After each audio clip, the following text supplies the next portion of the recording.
is yours for the launch round? Yeah, for the launch rounds, I'm thinking of round number 5, welterweights, Deontay Brown and Charles Garner. Now, they have met twice before in their TBL careers. Both of them have been won by Garner. But Deontay Brown thinks he can break through this time, and he's going to need to do that, Dave, if Dallas is going to get some things done here in the launch rounds. Okay, the third member of our broadcast team, Sofia Gutierrez, is ringside, and she has the Dallas perspective. Thanks, guys. I was able to chat with Coach Tony Mack ahead of the fight and as we quickly approach playoffs. Now, Dallas has 3 matchups left this season in comparison to other teams that have 2. And of course, I had to ask if having that extra matchup gives them ease knowing that they have an extra one at the end of this, or if they're feeling the pressure to capitalize on every opportunity they get inside the ring. And he said it was a mix of both, but they're trying to turn that pressure into positivity. He said, why not us? What's a victory without perseverance? Now, Dallas has had an interesting season in comparison to last year. Coach Tony Mack said that they've had some bad breaks, they've lost some fighters, gained some more, so a victory tonight would be that much sweeter. Now, a win is important for both teams, but especially Dallas tonight, since San Antonio has already qualified for that play-off spot. And I had to ask what his keys to victory are tonight. And he said they need to set the pace immediately, but don't get ultra aggressive because you don't want to get caught. Second, shoot in between the shots. You got to counter the counter. And last but not least, and probably the most important, your jab. Start with the jab and end with your jab. Back to you guys. All right, so as they prepare for those techniques, we prepare to get started. The fighters are on their way into the ring. The fans are there. We'll be coming back for introductions in a second, as it is Dallas and San Antonio teeing it up. Stay with us on Team Boxing League.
Team Boxing League is brought to you by Balance of Nature. In boxing, consistency beats intensity. Balance of Nature supplements help you stay consistent with ingredients of whole foods you can easily slot into your daily routine. Go to balanceofnature.com, use code TEAM, and start today. Well, these teams are getting ready to start right now. We also have the TBL Bellas, one of the great additions to the league this year. Who do you like tonight? Well, we're about to find out when the action takes place. Let's take it inside to Patrick Creighton. Welcome to the next chapter of high-impact, non-stop action. This is Team Boxing League, where every round matters and every fighter leaves it all in the ring. Each moment of TBL season airs live on MSG Networks and Envoy TV, with Spanish language coverage available on Estrella TV. Fans can also stream the action on YouTube or via the Team Boxing League app, available on Apple TV 4K, Roku, Amazon Fire TV, LG and Samsung Smart TVs, as well as iPhone and Android devices. TBL coverage is also available on Spectrum Sportsnet, New England Sports Network, and Sportsnet Pittsburgh. Fans, thank you for joining us at Cowboys Dance Hall in San Antonio, Texas. We'd like to thank Program Director Greg Alvarez and the Texas Department of Licensing and Regulation for hosting our event this evening. We'd like to thank our sponsors tonight: Climax Moonshine Fire number 32, Balance of Nature, Serenity Springs Recovery Center, Valley Sports Live, our Community First Foundation. We'd also like to welcome our officials for tonight: Matthew Reyna and Angel Mendez. And now, San Antonio, it's fight night! Introducing first, the Dallas Enforcers.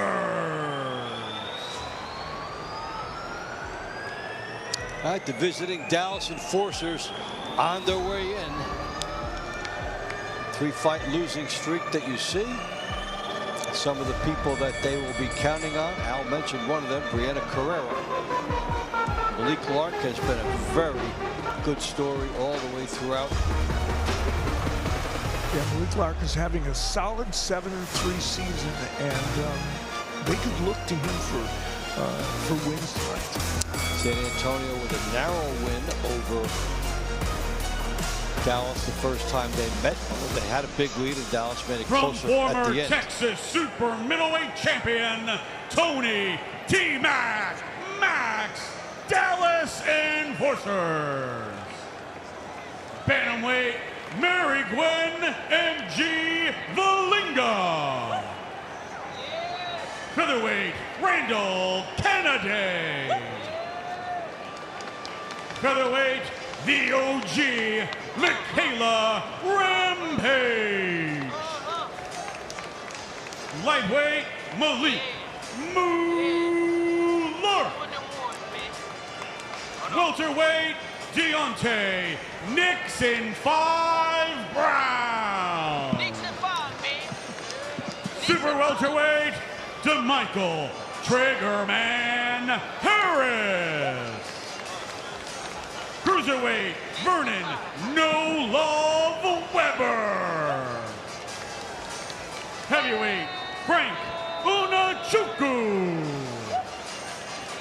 Former national champion and Marine veteran Montserrat Carmona. 4-time state Golden Gloves champion, multi-time national champion, and Olympic trialist, super lightweight Brianna Carrera.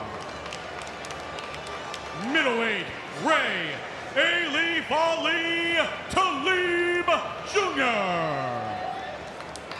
Super middleweight Tion Taylor. Heavyweight Steven Garola.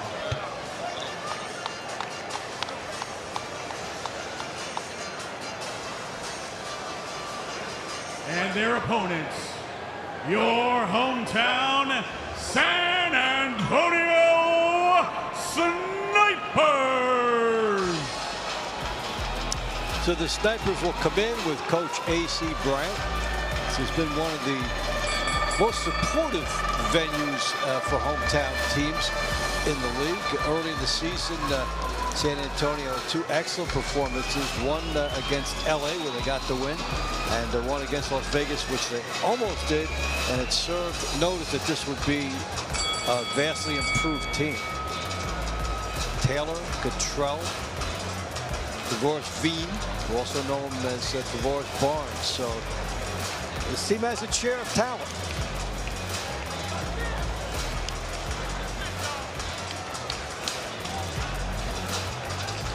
There is From retired U.S. Army Master Sergeant with 2 tours of duty in combat, A.C. Bryant's San Antonio Snipers. Former Team USA boxing member and 2025 TBL Women's Rookie of the Year, Bantamweight Jury, the Empress Rodriguez. Featherweight, Jason Scully Wallace. 12-time national champion, featherweight, Azuria, the Natural Cottrell. Lightweight, Sebastian El Salcero Vasquez. Current NABA champion, welterweight, Charles BBA Garner.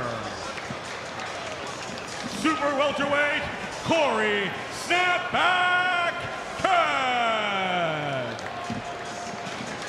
Cruiserweight, Adrian Big Montu Taylor. Heavyweight, Trevoris the Bear Fiend. Featherweight, Chastity Ms. Gotti Roberts. Super lightweight, Leanne La Chingona Calderon. Middleweight, Tracy To Die For Magruder. Super middleweight, Obed Radar Bartiel.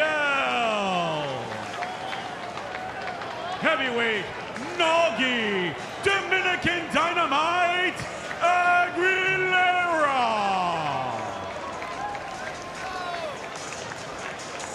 At this time, we ask that you please rise and remove your hats and give a warm welcome to La Tejana Barbie Jenny B as she performs our national anthem.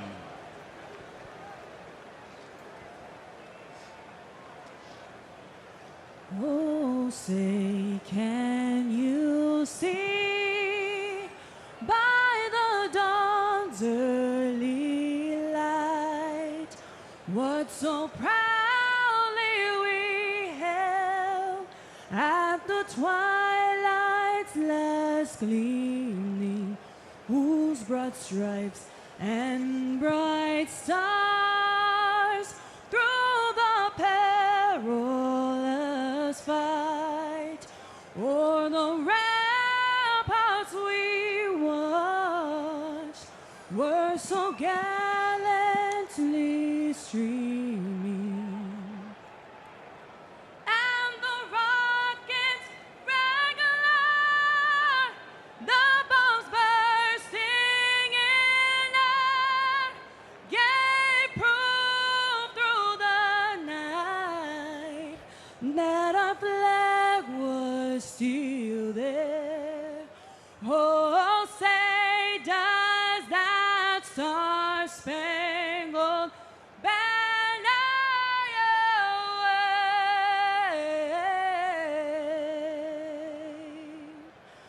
wave o'er the land of the free and the home of the brave.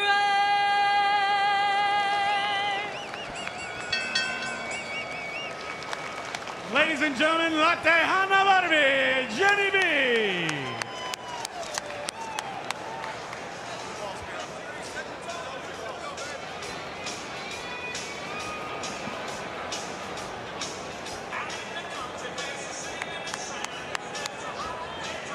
Welcome to the launch round. Round one is in the Bantamweight division.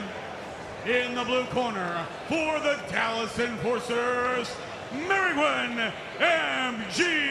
Balinga. In the red corner for the San Antonio Snipers, former Team USA boxing member and 2025 TBL Women's Rookie of the Year, Jury the Empress Rodriguez. Okay, so the subplot of the women's division comes up right away. The favored Jury Rodriguez against Mary Gwynn Valinga. Rodriguez owning 2 victories over Valinga last year. Yeah, Valinga had a really hard time in those matches. This 44-year-old who was a terrific amateur boxer from 211 to 2019 has been a pro since 2020, but you know, she just struggled against Rodriguez, the younger, quicker fighter. We'll see if she can do a little bit better this time.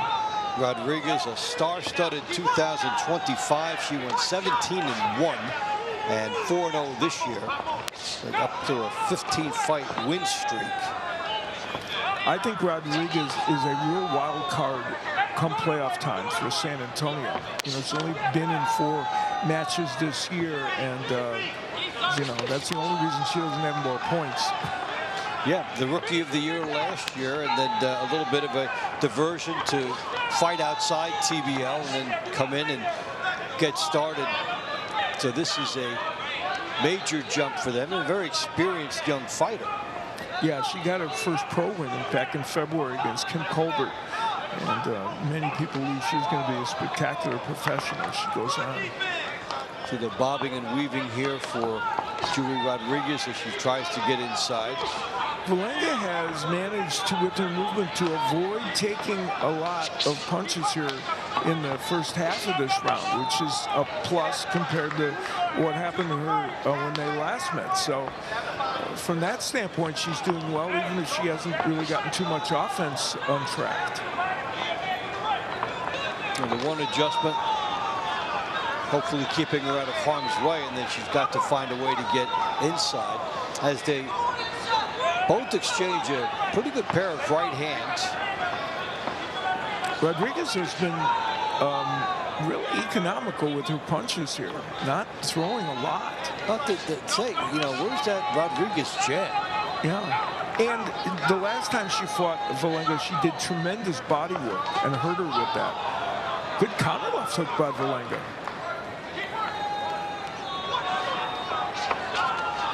And Valinga countering as Rodriguez got in with 1 shot. Rodriguez has cut off the ring. But can she do enough?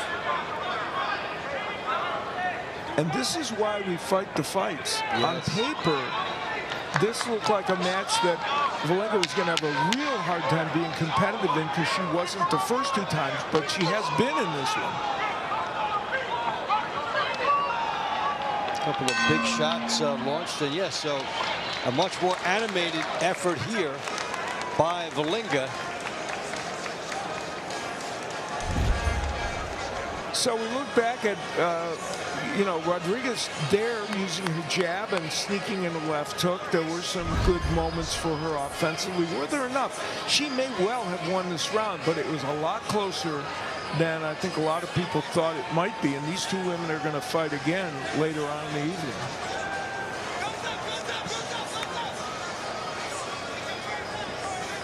The winner of this round by unanimous decision, and the score of 1-0 out of the red corner for the San Antonio Snipers, Jury the Empress Rodriguez. Okay, so they'll take a seat. San Antonio leads 1-0. Come back to us in round 17. Round 2 is in the featherweight division. In the blue corner for the Dallas Enforcers, Randall Penades. In the red corner for the San Antonio Snipers, Jason Scully Wallace. We were both impressed with Jason Wallace the last time we saw him. Very crafty southpaw, 3-0 in TBL, a split over Alexander Castellano. It's been a very solid fighter. Yeah, he's had a really good amateur career, runner-up in the 2022 U.S. National Championships, and he is a good fighter for sure. And Canada making his first appearance in this season, or 2-2 in season 4. Excuse me. And take a look at the scoring system. Regular decision like we just got, 1 point. A knockdown, you get 2. 2 knockdowns, you get 3 points for your team. Or you take the short circuit route and either drop somebody for the count or the referee intervenes for a knockout and you get 4. And we have had a lot of explosive 4-point thunder influencing the scoring of many fights over the course of this year with that new rule.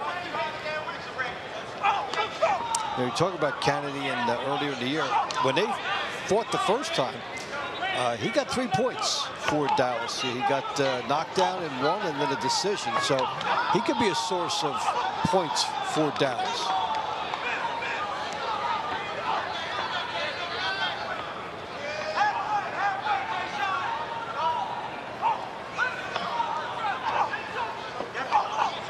Good jab in the left hand by Wallace. Wallace trying to use that height and reach advantage that he has to keep Canada from getting within punching range.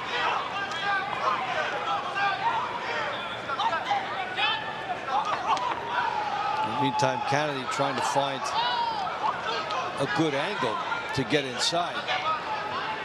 So you're really seeing the cat and mouse struggle of the taller fighter and the shorter one who has to work to get inside being played out here.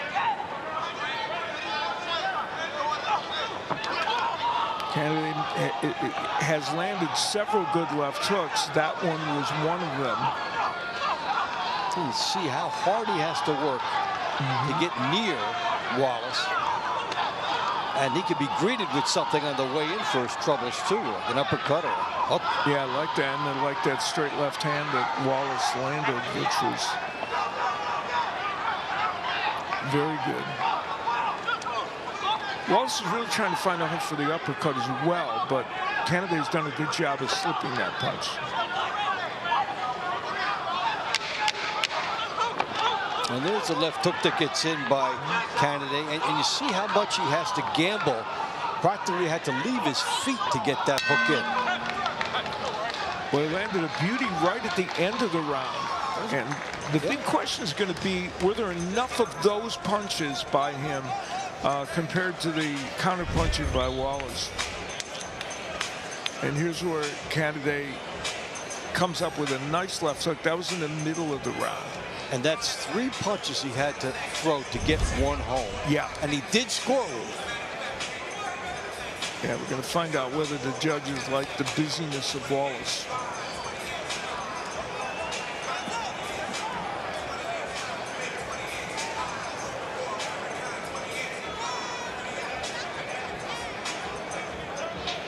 The winner of this round by unanimous decision, and the score by split decision, and the score of 1-0. Out of the blue corner for the Dallas Enforcers, Randall Kennedy. Hard They're earned. tied at 1. Not surprising it was Round a split. 3 is in the featherweight division. In the blue corner for the Dallas Enforcers, the OG, Michaela Rambe. In the red corner for the San Antonio Snipers, 12-time national champion, Azuria, the Natural Cottrell. All right, so you see many instances in which she's a tall, rangy boxer, and then we saw in the highlights earlier that she has some terrific power as well. And oftentimes Cottrell is taller than her opponents in this weight division, but not here. Now, this is her first rare time fighting somebody that she has to work a little bit differently. 10-1 TBL, 8-fight win streak. And rocketing up the standings here. A little group in front of her there. Gila Ellis, Erica Sanchez. It's a great division. Rampage 0-1 in this season, lost to Samantha Ginnathan, who's been performing very well this season.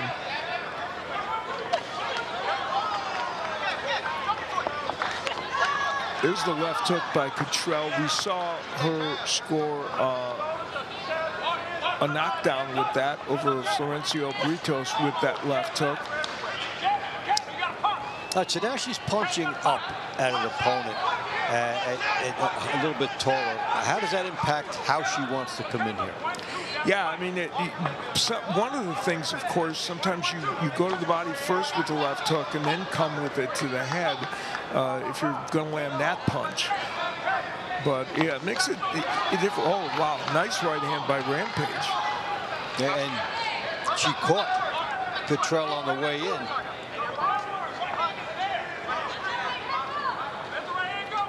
You know, it's intriguing. We saw Julie Rodriguez a little more controlled and even not as offensive in her fight as we thought. And the same is true for Cottrell in this fight. So both of them have had a much more controlled and almost defensive style.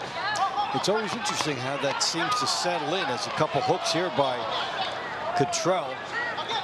And I think it's try to stir the pot. Yeah, and I think, you know, in this case, you really understand it because she's facing this big, tall fighter.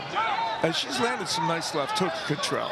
And Rampage, other than that one right hand, hasn't done too much offensively at all. Wow, there's those hooks raining in from Cottrell. She made a little bit of an adjustment to get closer and then landed three and maintained her balance after she scored them. Great point. That is exactly the case. And a lot of good feinting by Cottrell, which is important too. You mentioned even against a taller opponent. If you feint, they tend to come down a little bit.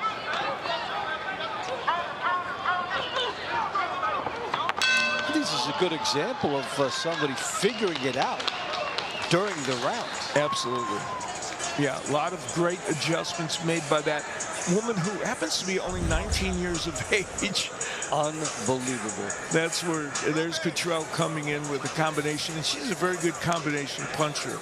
And the hook lands, but she doesn't stop right there. She's going to sneak another right hand in. And there's a 1-2 combination that's very unique. An overhand right and a left hook, not your normal combo. By unanimous decision. And the score of 1-0 out of the red corner for the San Antonio Snipers, Azuria, the Natural Cottrell. San Antonio leads 2-1. Round 4 is in the lightweight division. In the blue corner, for the Dallas Enforcers, Malik Muller. Out of the red corner, for the San Antonio Snipers, Sebastian El Zacero Vasquez. Want to tag that Cottrell fight to mention that I'll be taking a special look at her later on in the show. She has quite a story with AC Bryant. All right, so 2-1 now, and here we are with Lark and Vasquez, and Lark has been a pleasant source of offense for his team this year. 24-8 in TBL. Did have a 9-fight winning streak last year. And this is a rematch. He won 2 times over Vasquez on May 15th. Those are the 2 losses Vasquez has in his TBL career, because this is his debut season.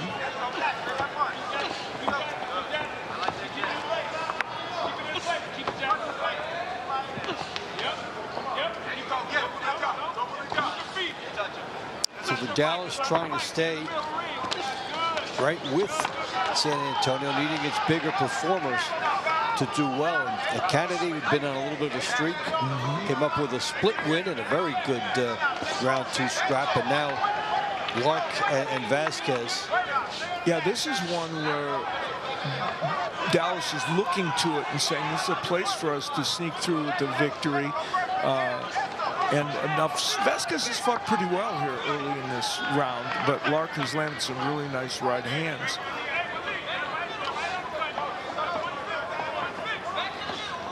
Vasquez is trying to get off first and force the action in this fight here.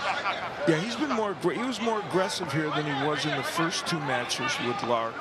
And of course, there's danger there too because Lark has power. I mean, June 6th, he scored a knockout over Diego Dominguez. He's got power.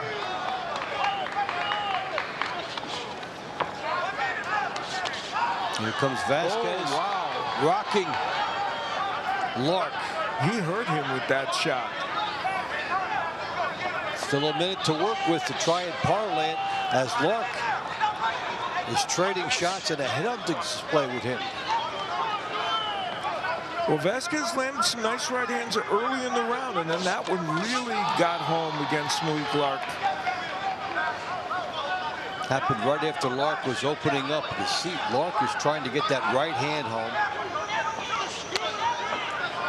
Scored with it there and put the left hook behind it. And the hook, you know, I'm not sure that it isn't the two hooks he's landed that hurt Lark more even than the right hand. This has been a very good round for Vasquez. And he might be pulling what might be called a minor upset here because of, you know, he came in after having lost twice to Lark. When you're doing the handicapping and thinking, well, where could some points be stolen? Where could some things turn? Is San Antonio on the verge of getting maybe an unexpected point? There was early in the round where Lark landed a really nice right hand. And at that point, Lark was kind of controlling things a little bit, but then Vasquez started landing these big power punches. That left hook stunned Lark, and after it, the round changed demonstrably.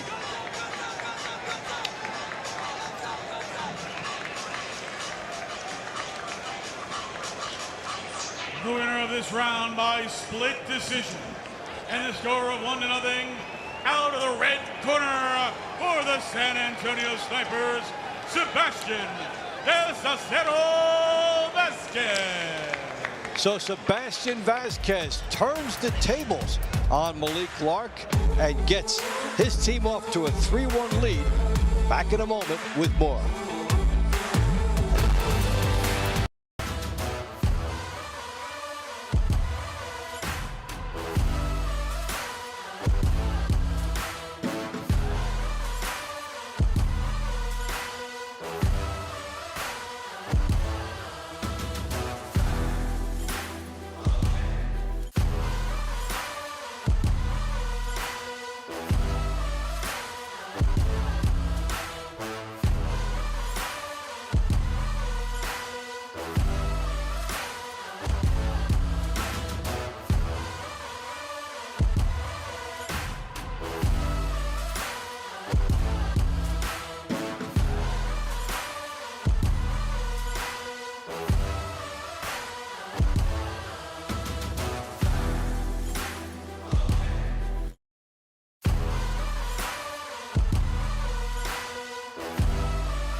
Antonio, we go back inside with our round to watch.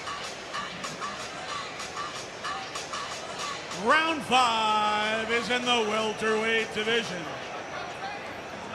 In the blue corner, for the Dallas Enforcers, Deontay Nixon 5 Brown. In the red corner, for the San Antonio Snipers, he is the current NABA champion, Charles BBA Garner. Garner on a bit of a streak right now and got it started in the second leg of a back-to-back matchup with Darian Castro. He won the second one. We see what Castro has done this year. That's an impressive move for Garner. Yeah, it really is. And he's improved every season. And he was 9-7 last season, and now he's 5-2 this year. And he's getting better, and he has 2 wins over Brown. Last season, he beat Brown twice, and Deontay Brown, who's 3-4 this season, would like to turn that around. Well, we saw a turnaround in our last match with Vasquez turning the tables over Malik Lark.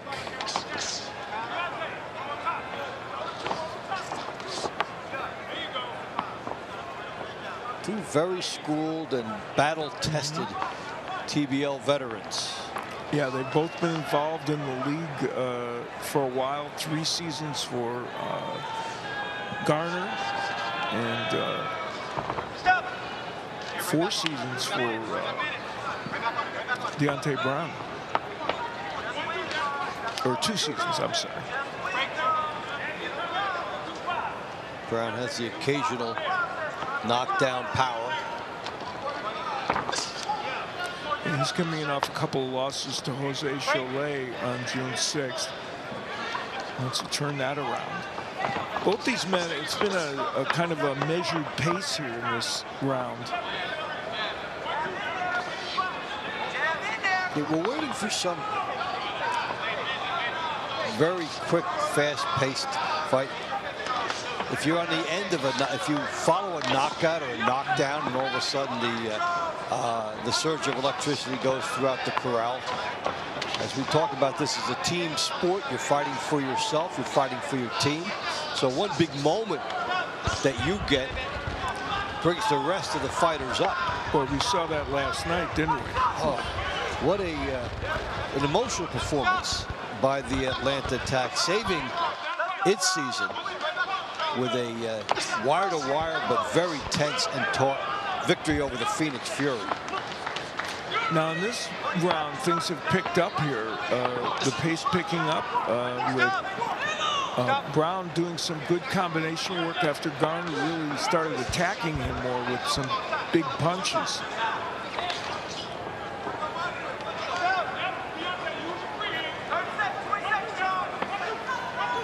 Brown has switched from righty to lefty a bit in this round. Now from the lefty stance. Brown's holding a lot on the inside, and Garner's looking to work, and Garner switches. Yeah, final seconds, and can either of them take all those idiosyncrasies and make a point, as Garner tried to do a little shake and bake after the left hook. They do love to perform, these fighters, and we saw them on the introduction Saturday. They enjoy being in the spotlight of this league wherever it is taking them. I love the introduction part where they get to show a little personality. Here is where both men ended up lefty for a little while, and this is where Garner kind of came in attacking, and here's right at the end of the round. He landed a kind of awkward left hook and added some choreography.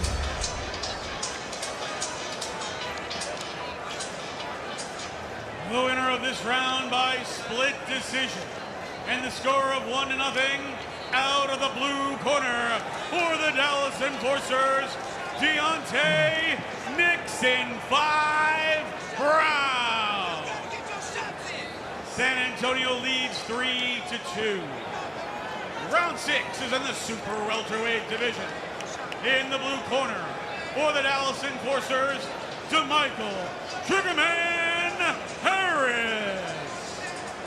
In the red corner for the San Antonio Snipers, Corey Snapback Cash. Okay, so we pull ahead here with 3-2.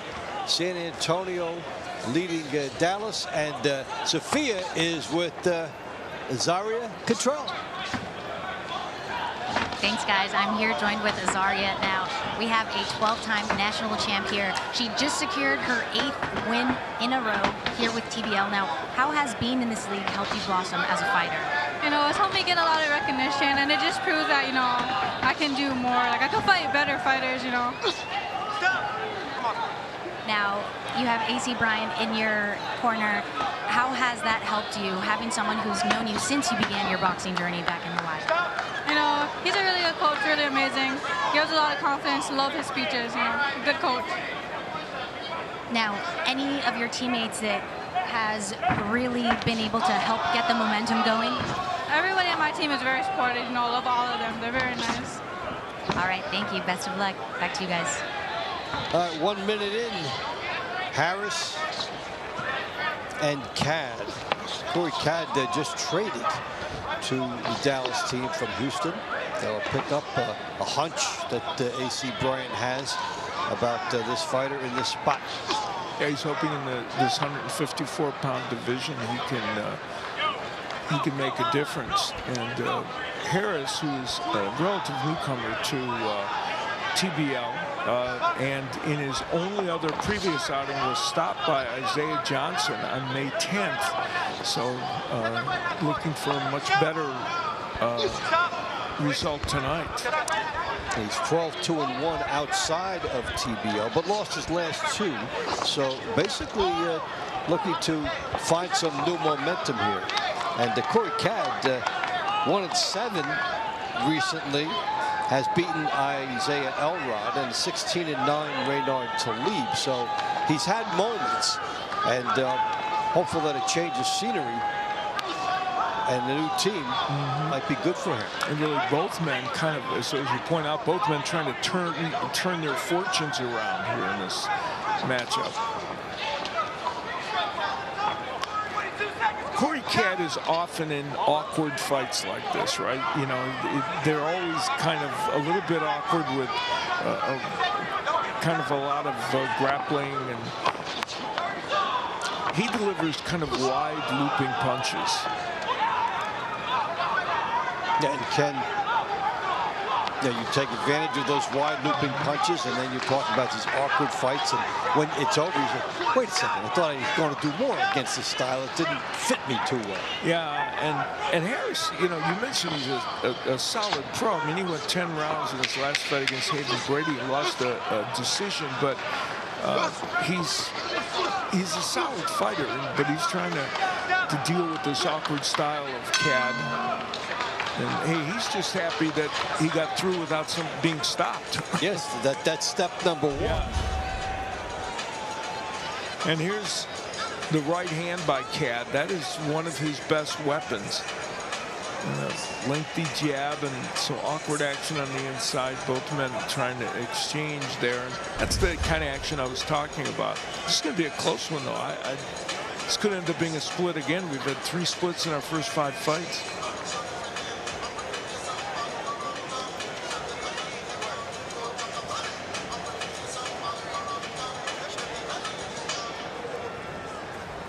The winner of this round by unanimous decision, and the score of 1-0, out of the blue corner for the Dallas Enforcers, DeMichael Triggerman Harris.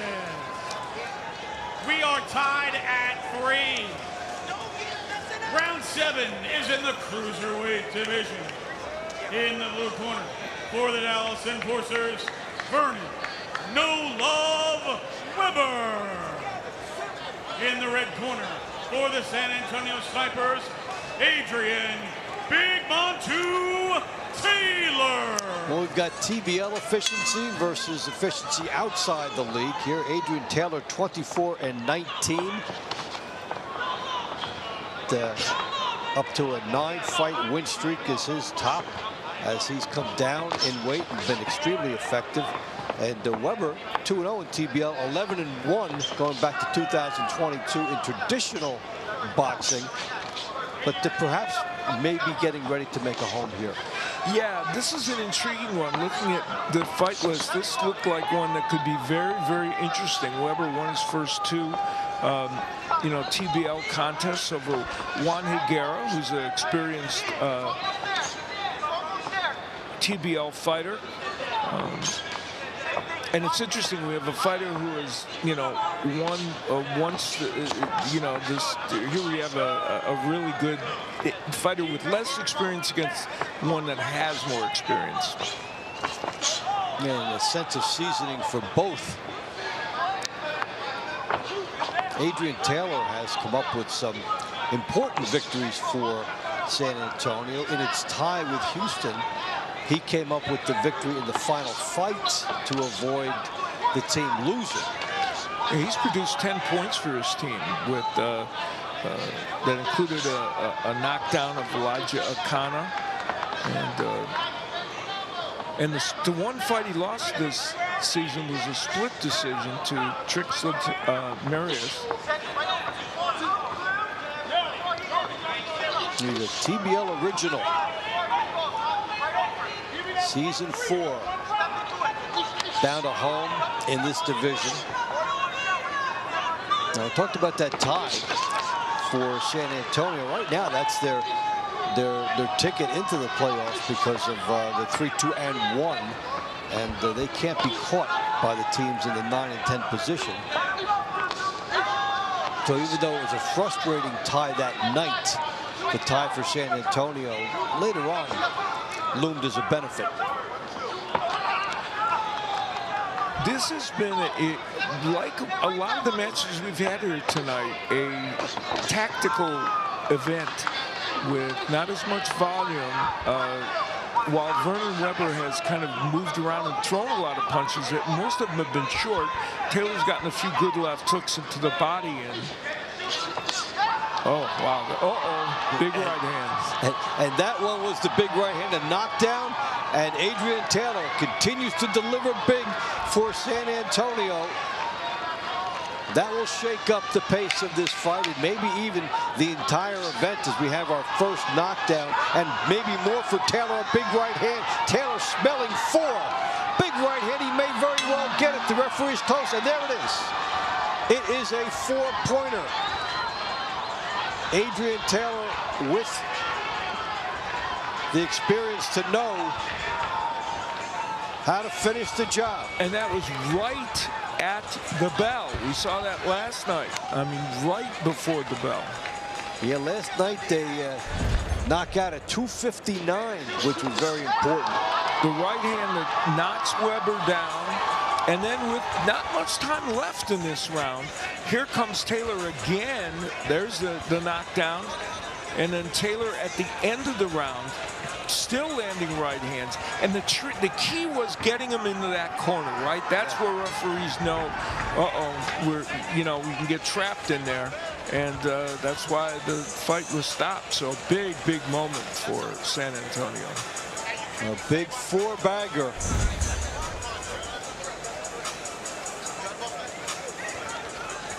The definitive moment in this contest.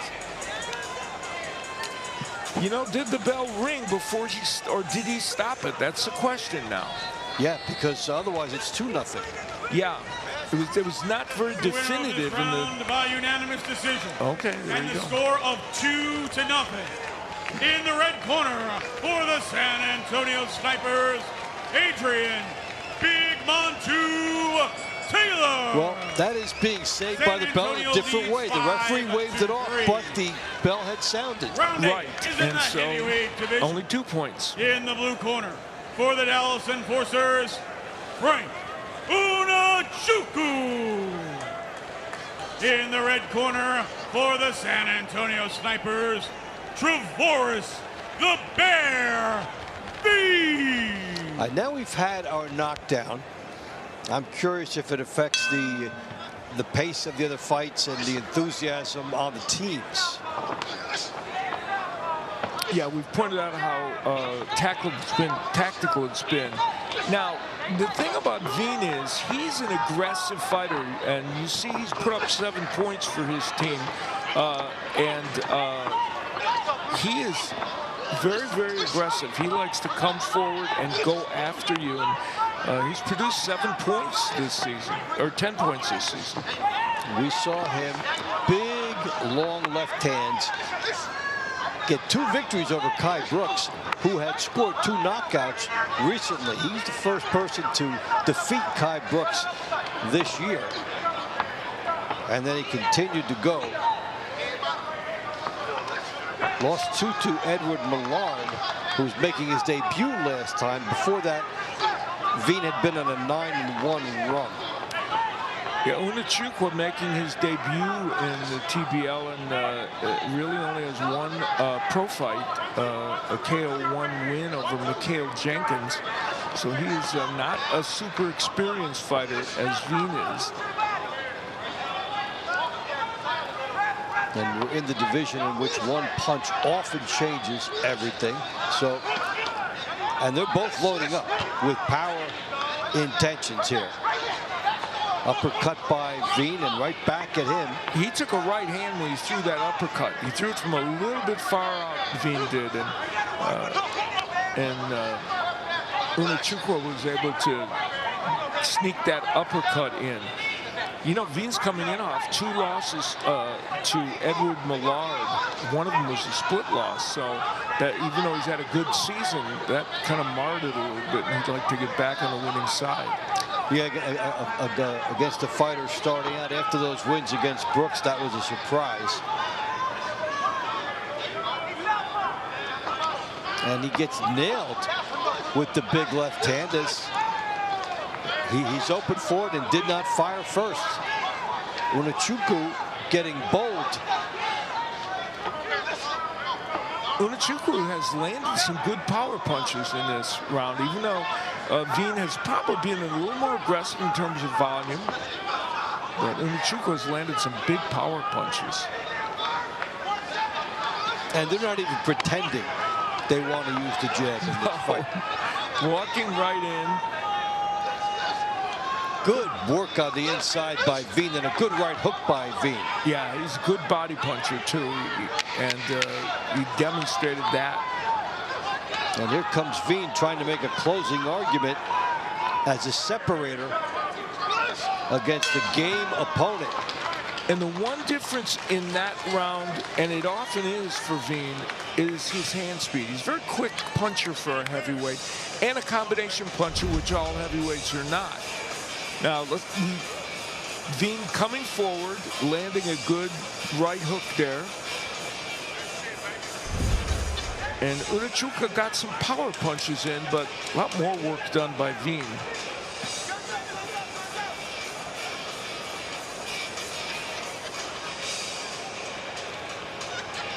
The winner of this round by unanimous decision, and the score of 1-0, out of the blue corner for the Dallas Enforcers, Frank Unachukwu. Well, Frank Unachukwu comes up with a big win for Dallas. And around the end break, we're going to talk about Azaria Cottrell and tell you a little bit more about this woman. And before we do that, however, Dave Bontempo is going to tell you what's coming up on the Team Boxing League. Thanks, Al. We're enjoying the excitement of this weekend, and we've got a lot of implications coming up next weekend on Team Boxing League. Teams that need one victory to pop into playoff position, starting with the Nashville Smashers. They will take on one of the top-rated teams in Miami. Miami, a great squad this year. Then we'll go Los Angeles versus Houston out on the West Coast. L.A. can punch a playoff ticket with a victory, and then Las Vegas and Phoenix, the Phoenix Fury, trying to get one more to cement the playoff berth. Stay with us all year on TBL.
only had 11 losses in the amateur. I went 85-11.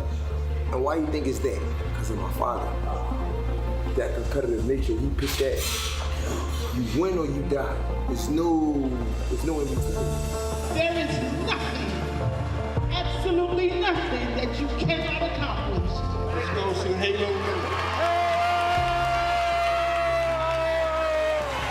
My little daughter, that's your sister? Halo Heart. Halo Heart. I gave her the name Halo. You got the name from your daddy. The things I've done in my life, I never thought I'd make it to see this. So it's special. Justin, please don't start crying because I couldn't. Because I was about to. All right. Like I was there with that little baby till she opened her eyes. That's a different experience. Man, we got to get one of these, all right? That's the next one. We go from kindergarten to right here. But this is the most important title a man can have. As being a father.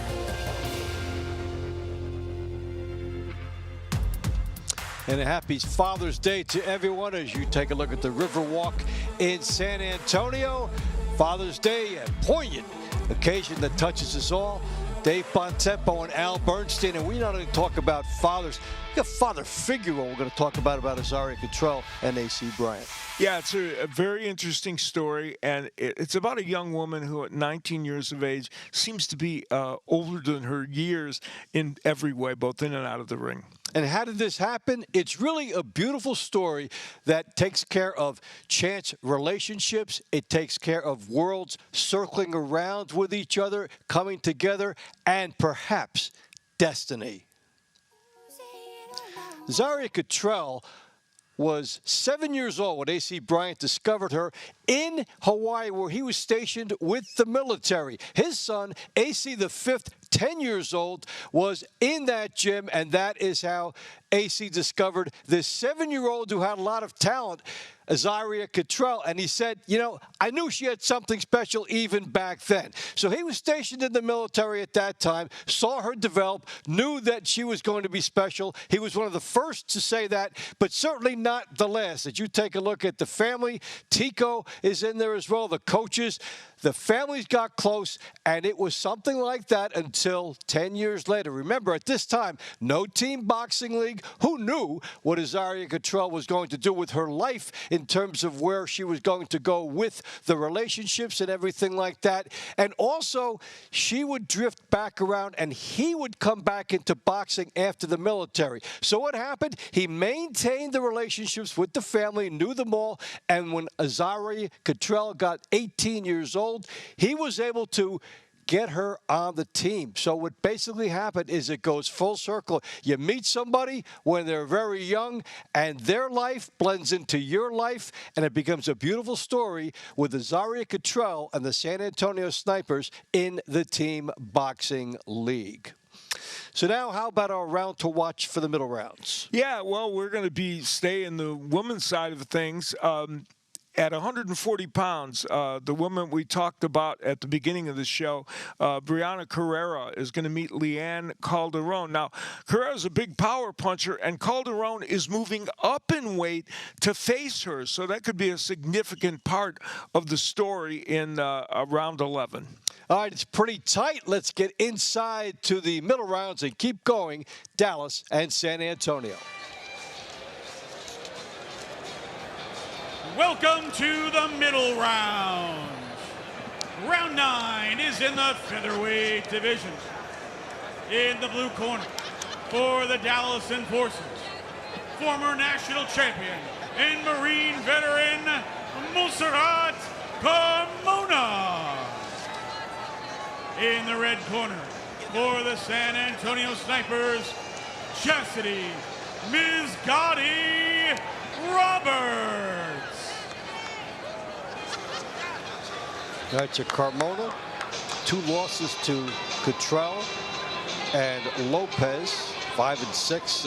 Some top names that she's fought there. And Roberts 1-1. Beat Naomi Young.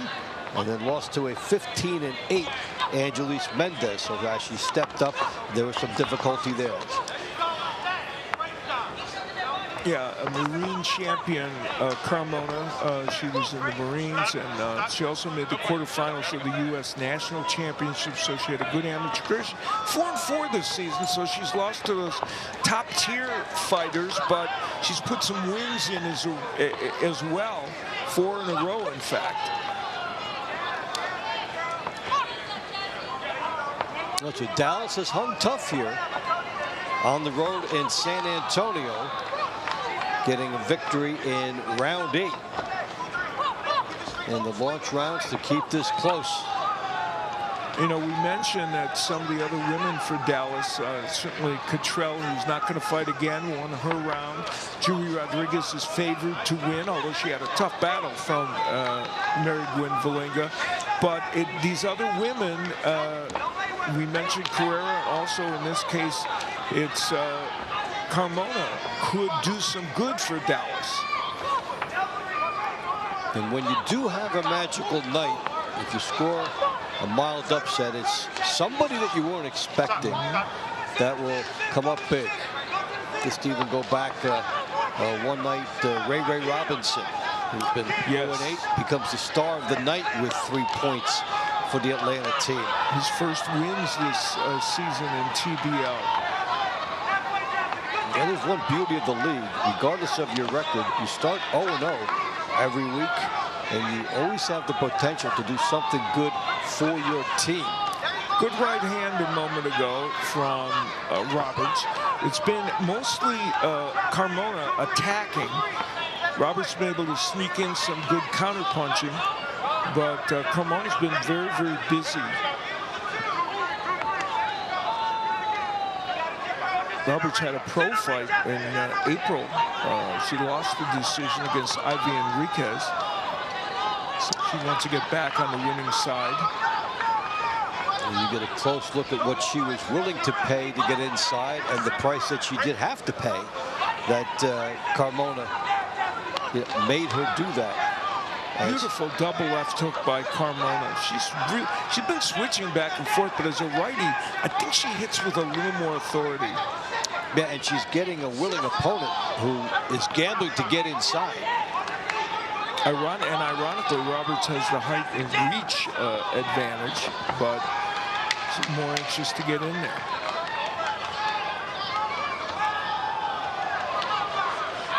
The difference in this match has been the combination punching of Carmona, I think. We'll see if the judges agree on that point. So Carmona had some good moments with the volume. Roberts with some good moments with the body work. Well, Carmona on this, there's the good hook, a good counter right by Roberts, and she did it again. There were moments where that right hand was very good, and there it is again. So there's no question Roberts landed some of those. The question is, was the volume of Carmona more?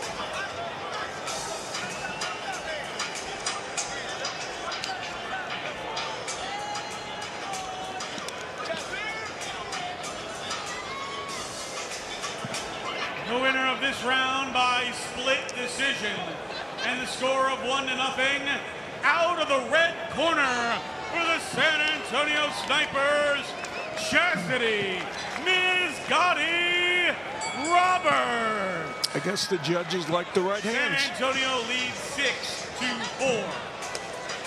Round 10 is in the featherweight division. In the blue corner for the Dallas Enforcers, Randall Kennedy. In the red corner for the San Antonio Snipers, Jason Scully Wallace. All right, a rematch of round 2. A split captured by Kennedy. That was a big point for Dallas. Evened it up at the time.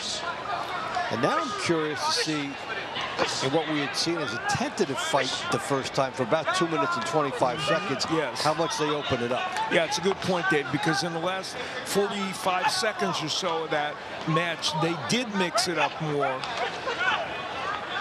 Now, Kennedy got that decision primarily because he was able to land some big left hooks, some overhand rights, specific showy punches that got there, while Wallace was, I think, throwing a few more combinations, but not everything got there, so the judges didn't give him as much credit for that.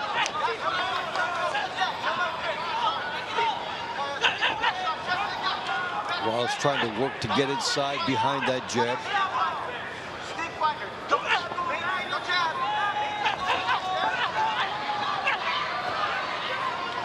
Making all the right moves in the movement, but the punch is just a little bit short. Yeah, that's exactly it. And, you know, he had a split decision win over Alex Castellano that we mentioned, and now a split decision loss, so can go either way. Randall Kennedy was 6-3 initially in his TBL career, then ran into some issues, and we saw tonight he got the job done. Yeah, you keep going. I guess if you get in this format, if you get 50% in the split decisions, you have to feel like that's not too bad. And if you open up the possibility of that.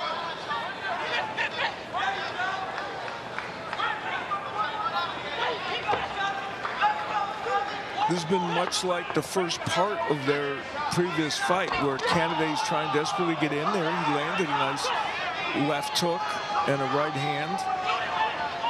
When he does get the punching range, sometimes he can get that done. And there's Wallace trying the uppercut. He has thrown about 10 uppercuts in these 2 rounds, and I don't know if any of them have got there. No, he's a little far out when he's throwing this. And he walks into a right hand. When Wallace has been moving to his left, he's getting caught with some things. Yeah, you're supposed to move to the right if you're a lefty for the most part, to stay away from the right hand. And he was until just a few moments ago. And there's the hook from Canada, which I always contend is also a good weapon against a lefty. And there's yet another one. So Canada is that punch probably won him the first round, and maybe this onslaught at the end might do it again for him. He's really been accurate with that left hook, and it hasn't been easy for him. You have to stay in the pocket first and then land with it. So excellent timing by Canada. We go back and look. There's the overhand right, which early on was effective for him. And again, you know, he's landing the cleaner, bigger punches, and I think that's why he got the split decision last time. Let's see if it happens again.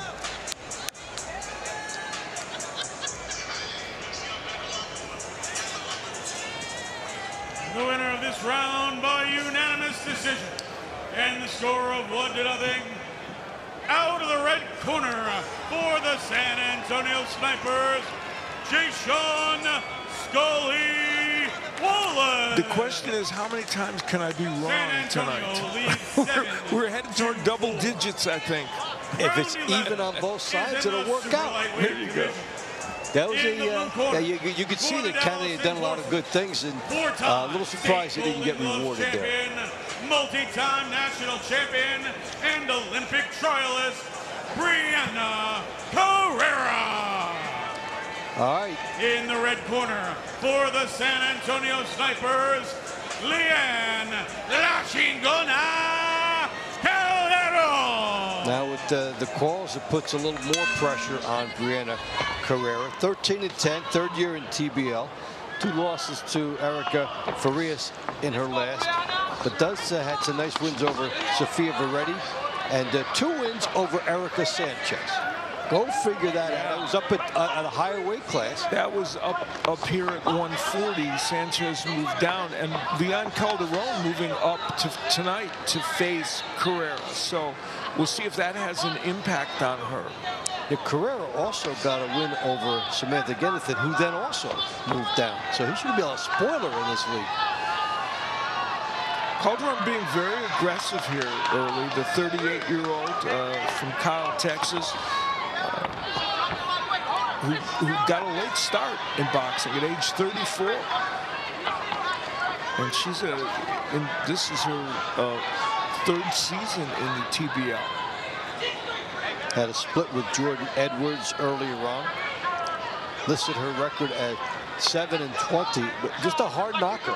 Then there gives you a tough battle every time. Many of her fights are close. And you know, the strategy, oh, there's the right hand by Carrera. That is, of course, her big power punch. That's what knocked out Latravia Pierce. And for Calderon, she almost has to be on the inside to prevent herself from getting hit with that right hand. And she loves to come straight forward, but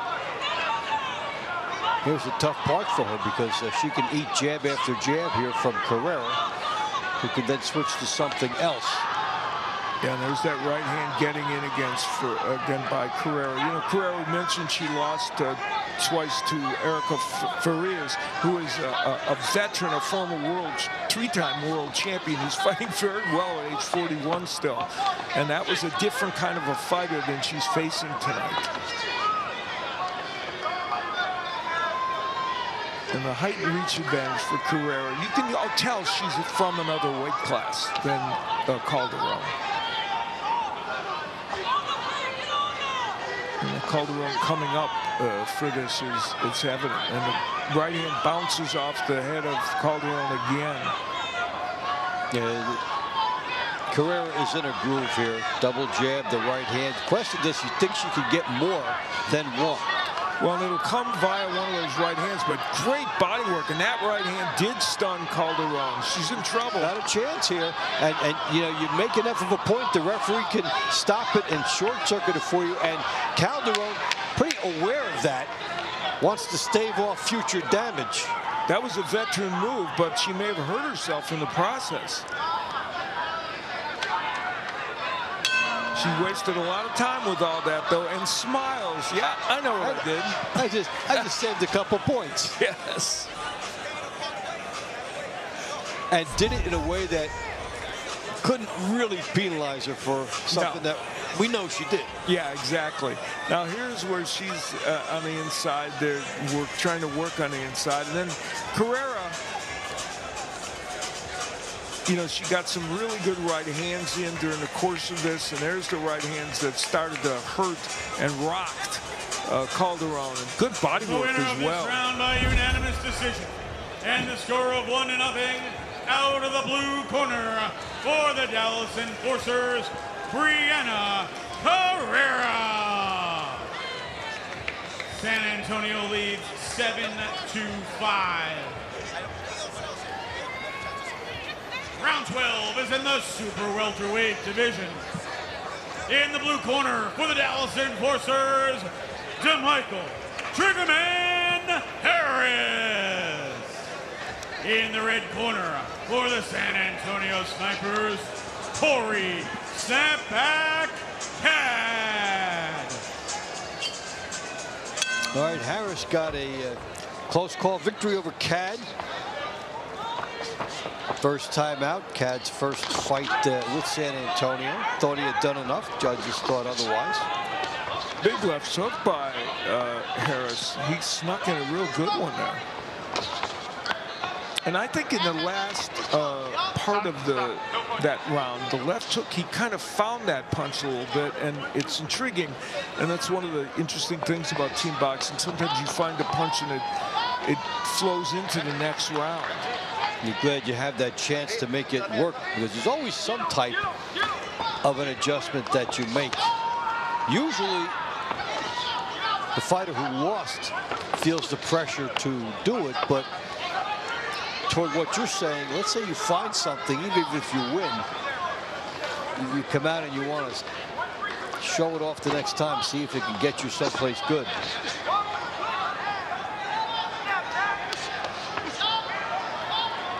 Cad trying to land a good counter left hook. His left hook is not his main weapon. The right hand is really the best punch he has.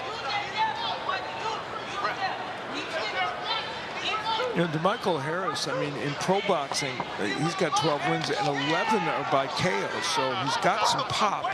We mentioned his last pro fight, he lost a unanimous decision in 10 to Haven Brady. But he's got some pop, and we'll see if he can show that here tonight. Of course, he came in after being stopped by Isaiah Johnson in his last TBL fight, so things are going much better for him tonight. Yes, just based on hitting the final bell alone. And this is now becoming a sloppy fight. Referee is becoming more involved. Yeah, and we saw elements of that in the first round, too.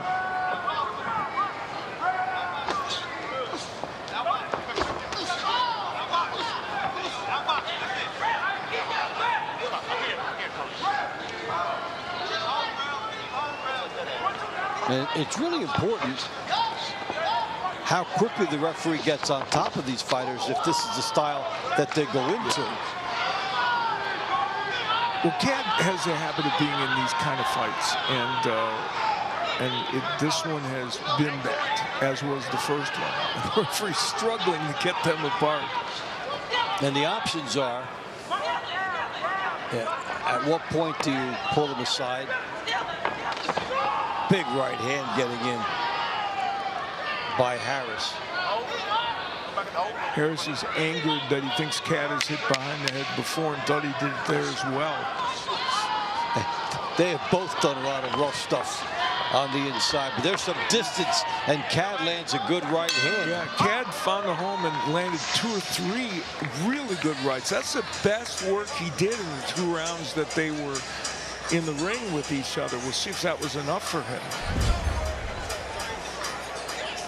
Early on, overhand right by Harris, and then Cad, well, here's where Cad was punching behind the head, and Harris wasn't thrilled about it. And at the end of the round, Cad getting a couple of those right hands in, really good right hand shots by Cad. And that's where the referee was having a pretty hard time separating them. The winner of this round by split decision, and the score of 1-0, out of the blue corner for the Dallas Enforcers, DeMichael Triggerman Harris. So a double for Harris. San Antonio leads 7. And Dallas is hanging around on a night where San Antonio's done some great work. The Dallas Enforcers are sticking right there. We're halfway through. We'll be back with more after this.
All right, we're getting ready for the second half of the fight. Looks like there's been a scoring change in the last fight. We'll talk more about that. Here's Patrick Creighton.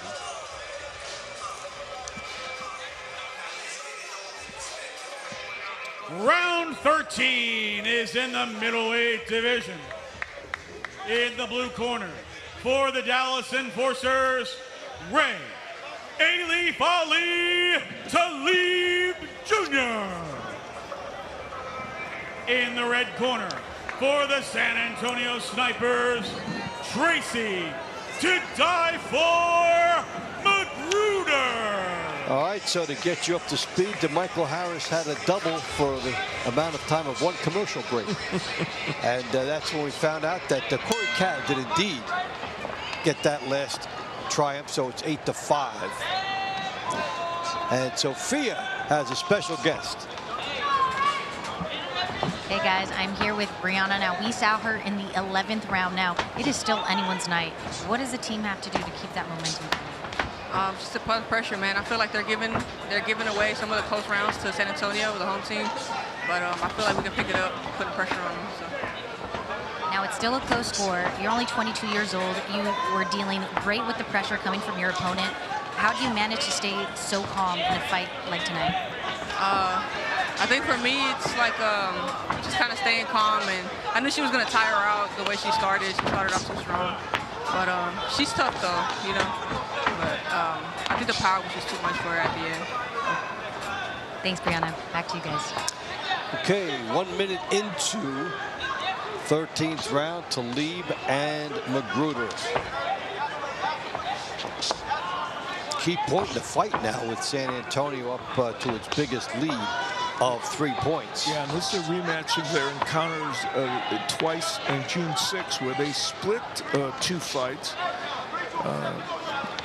Magruder won a split decision and lost one, so they were very even as they come in here. And Magruder had a kind of a high-level performance against Justin Figueroa, the 14-0 fighter outside of TBL, who made his debut, and they had a split, and Figueroa did the worm. In the ring, his signature move after he wins.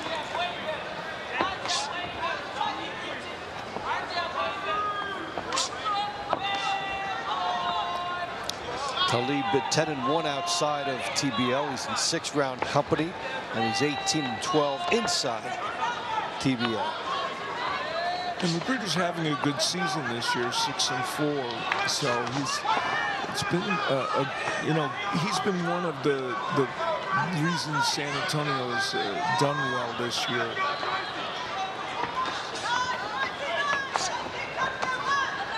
And overall, Magruder has a 2-1 edge over Talib because they met earlier in their TBL careers. So they're closely matched. And this has been a close fight. Hard for them to come up with surprises on each other, so it's just a matter of execution.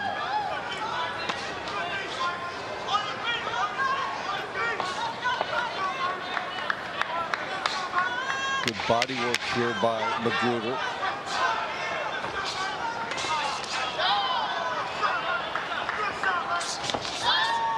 Every time the left hand comes out from Talib, it's a counter right by Magruder.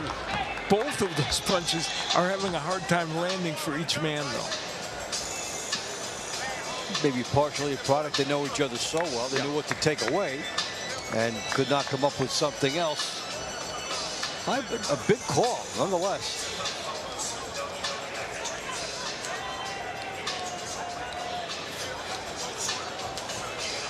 The winner of this round by unanimous decision, and the score of 1-0, out of the red corner for the San Antonio Snipers, Tracy to die for Magruder. So San Antonio putting some daylight 9-5. Round 14 is ahead in of the Dallas. super middleweight division.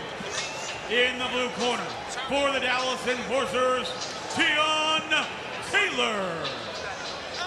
In the red corner for the San Antonio Snipers, Obed Radar Bartiel. That's a Bartiel 3-0 in TBL. 24-year-old.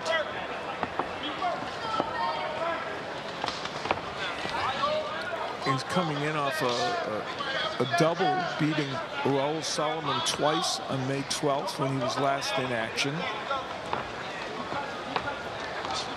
Get a look at Bartiel, that nice win streak, his total net points, doing well in his first season in TBL, behind that nice amateur record that he brought in. Yeah, he's had over 300 amateur fights, which is pretty extraordinary. 2025 National Golden Gloves champ, among other things. And he's going to work here on Taylor. Good uppercut from Bartiel.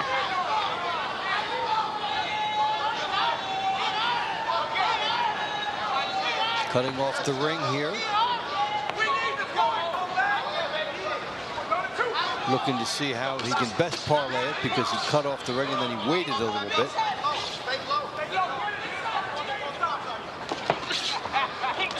The Bartiel jab sets up his right hand so well. And you see how well he goes to the body. I mean, he is a well-schooled boxer, but on every level.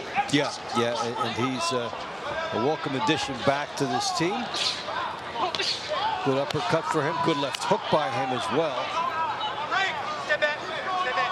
He's one of those fighters for this team that you can imagine having an impact if they when they get into the playoffs and they start trying to make their run toward a championship. You're right. Here's a guy you see 3-0. You don't know how much experience he has, but fight tonight. Maybe he'll fight in Philly for their final one. So a little bit more experience and comfort level for him.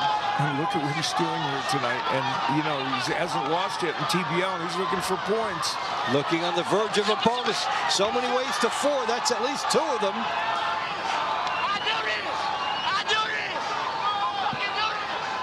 And it looks like very good possibility for 4 as Taylor trying to hang in there for the last 40 seconds. He has a lot of time to kill, and there is a punitive stalker. And Taylor holding, of course, which we would expect him to do. Now it's a question of the clock. Bartiel, the left hand. Now another shot. He hurt Taylor again, and there's your 4. There it is. So, talked about the different ways to get the points. You can go knockdown, knockdown, knockdown and get the 4, or you can go knockdown, referee intervention and get the 4. And that's what he did. Well, Bartiel, just great hand speed, and this is where he hurt Taylor and put his punches together beautifully. Look Send at him down. tight these shots are. Yeah, I mean, Bartiel is just a very well-schooled fighter, not wasting any punches. And then here's where the end of the fight would happen with just seconds remaining, and he got Taylor down, and the referee would stop the action. Our referee brings a stop to this round at 2 minutes, 40 seconds for the winner via TKO and a 4-0 score out of the red corner for the San Antonio Snipers, Obed Radar Bartiel. He did all that in the last minute of the fight. The 2 knockdowns and the round 15 explosion. is in the heavyweight division. In the blue corner for the Dallas Enforcers, Frank Unachukwu. In the red corner for the San Antonio Snipers, Trevoris the Bear Veen. Unachukwu and Veen, a rematch. We saw Unachukwu sneak out with a victory in round 8, which kept Dallas right there at that time. And since then, the San Antonio train has left the station, at least for now. Yeah, Unachukwu getting a very close call against Veen, and landed some big power punches. Veen was busier, but now they really could use a repeat of that, the Dallas Enforcers, in a big way, to try and sneak in some way to start sneaking back into this match. When you're down 8, you need big power people. There are 10 fights left. That was fantastic by Bartiel for San Antonio. Great performance, and you know, stays undefeated in the TBL, and as I said, stamps himself as somebody that may be a breakout performer for them the rest of the season. Veen has been pushing forward, but not as active as he was in the first round. Nice right hook, and he wants to get in there where he can do more of that body work, which he did very well in the last round that they fought.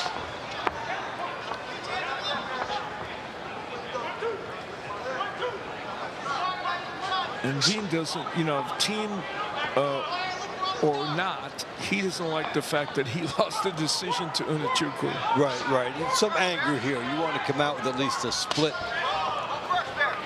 You want to be considered for all stars. You want to be considered for all types of things.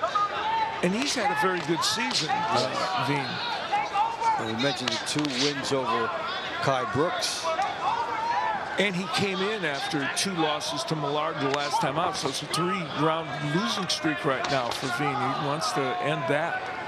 But Unachukwu wants to try and keep Dallas in the hunt.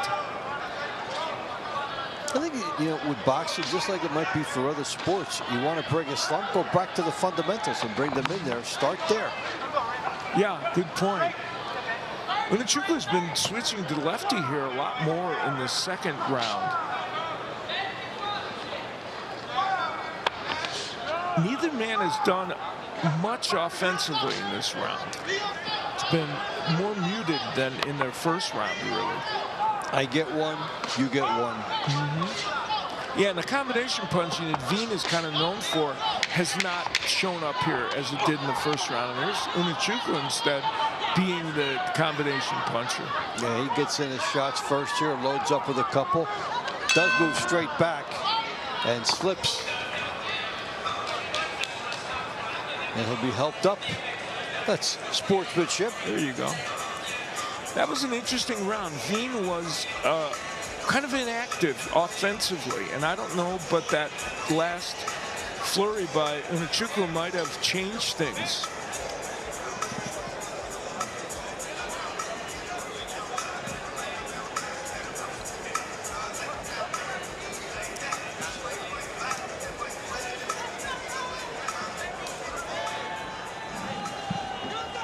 The winner of this round by unanimous decision, and the score of 1-0, out of the blue corner for the Dallas Enforcers, Frank Unachukwu. A double San Antonio leads 13-6. for Unachukwu against one Round of the better fighters in the 16 league. is in the heavyweight division. In the blue corner for the Dallas Enforcers, Stephen Garula. In the red corner for the San Antonio Snipers, Nagi Dominican Dynamite Aguilera. Now the big guys are here. Nagi Aguilera, we've seen him in some good competitions. 23-11, third year.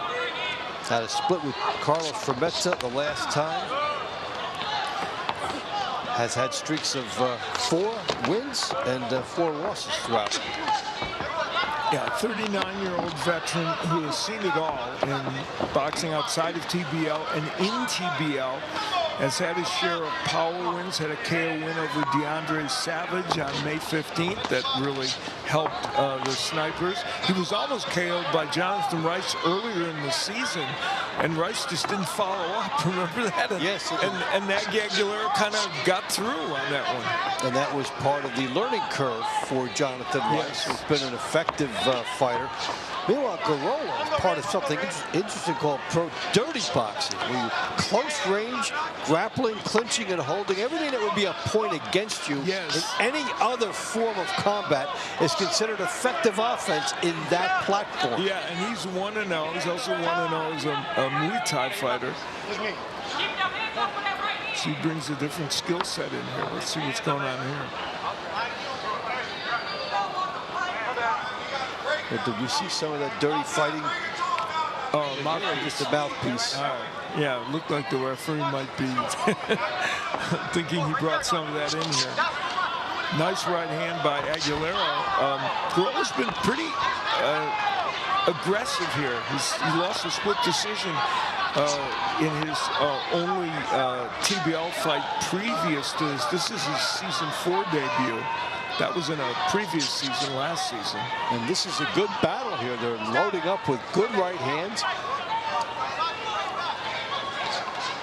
Good right hand by Aguilera. Good left hook by Garola. Even a good headbutt, which didn't provide any damage, thankfully. You could easily see somebody landing something making a difference in the last minute of this round. It just feels that way. Yeah, it does with the way they're opening up, taking big shots. No defense, no jabs. Yeah, Garola landed a couple of nice right hands against Aguilera. The looping lead right hand That's an all-or-nothing right hand by Garola. Yeah, Garola is not a stylist and ring technician in there, that's for sure. But he's got power and he comes forward. And I think we have another mouthpiece issue. All right, that's not really the way it's supposed to work in boxing. Usually the referee takes it off.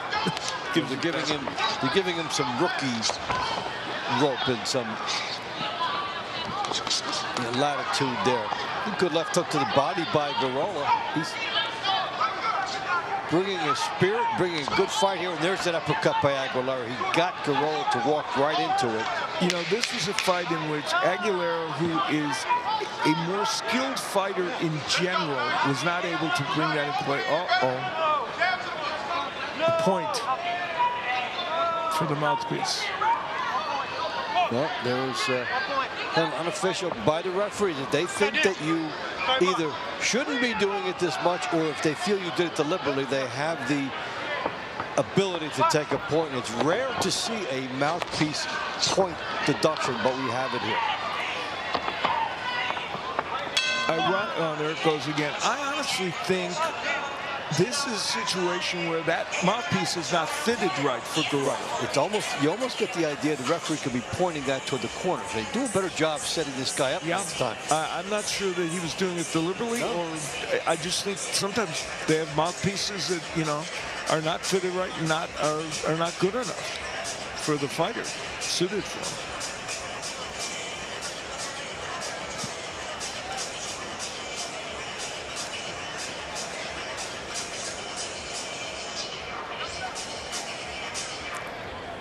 The winner of this round by unanimous decision, and the score of 1-0, out of the red corner for the San Antonio Snipers, Noggy Dominican Dynamite Aguilera. We'll see how that point comes in or doesn't come in. It's 14-6, so San Antonio on cruise control.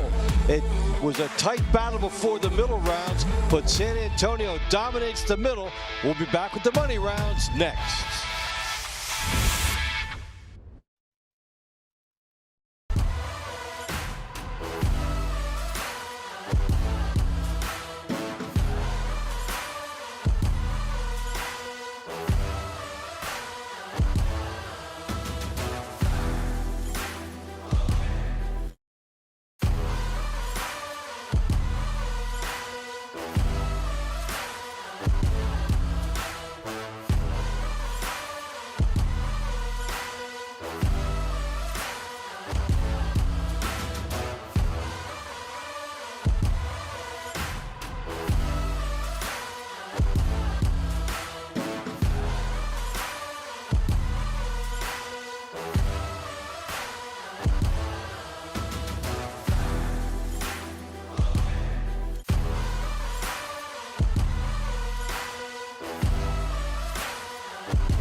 All right, so San Antonio racking it up now with a 14-6 lead after the middle rounds. An explosion by the Snipers, which brought that team to an 8-point lead after the middle rounds. Dave Bontempo and Al Bernstein with you. And yeah, Dallas was hanging around, and all of a sudden some power and some consistency for San Antonio. Yeah, the last couple nights we have seen middle rounds really change the dynamic of matches, and it did it again here tonight with some split decisions and power outbursts as well. Let's take a look at the highlights and see how we got here. The story with the highlights. It started in round number 3. Yeah, Azaria Cottrell taking on Michaela Rampage, and Cottrell took her a little while in the round to heat up, but then once she did, she was landing big shots, and she got yet another win, continuing her streak. And then it was Adrian Taylor, who has been a solid force for San Antonio, with the big right hand there and the knockdown. The first one of the night. We got our first 2-pointer. Terrific 2-point shot that he was able to land, and that was all it was, but he kept pouring on. This was going to be a knockout, but the 4 points happened after the bell slightly, so he settles for a 2-point win. And in what was still a pretty close matchup, in round 11, Brianna Carrera kind of favored against Leanna Calderon, who was coming up in weight to face this power puncher. Carrera delivered by landing big power punches and hurting Calderon, almost getting her down, but ended up winning a decision. So it's still a fight, and then we were talking about the San Antonio train maybe leaving the station. All aboard! Ortiel with the knockdown and then the stoppage in the final minute of this one. And you see how special his talent is. Look at that leverage and his balance pouring through these body shots, and he electrifies his Corralo. Is a tough one for the Dallas bench to watch, and San Antonio is now well on its way toward victory number 4. So we've had the launch, we've had the middle, and now we have the money round to watch. Yeah, well, we talked about this one because it's a rematch between Talib and Magruder, and they're going to meet for the 4th time in a match that may or may not have an impact on the final outcome. All right, so let's go back inside now and pick up the money rounds. Here is Patrick Creighton. Welcome to the money round. Round 17 is in the bantamweight division. In the blue corner, for the Dallas Enforcers, Mary Gwen M.G. Belinga. In the red corner, for the San Antonio Snipers, former Team USA boxing member and 2025 TVL Women's Rookie of the Year, Jury the Empress Rodriguez. Rematch of round 1, which was pretty close. Went to Rodriguez, but Belinga handled herself well in that, able to land some pretty good body shots against the star-studded Jury Rodriguez, who became more aggressive down the stretch of that one and ran her winning streak to 5. She had been a major find for San Antonio, now up to 18-1. Yeah, that was the 3rd straight win for Rodriguez over Belinga, and this time she's coming out a little bit more aggressive. In the first 2 wins that she had the last time she fought Belinga, she was very aggressive and dealt out a lot of punishment, but the first one was pretty close. When you face a fighter often, maybe one of those matches might settle into a different type of a pace and be more tactical, as that first one was.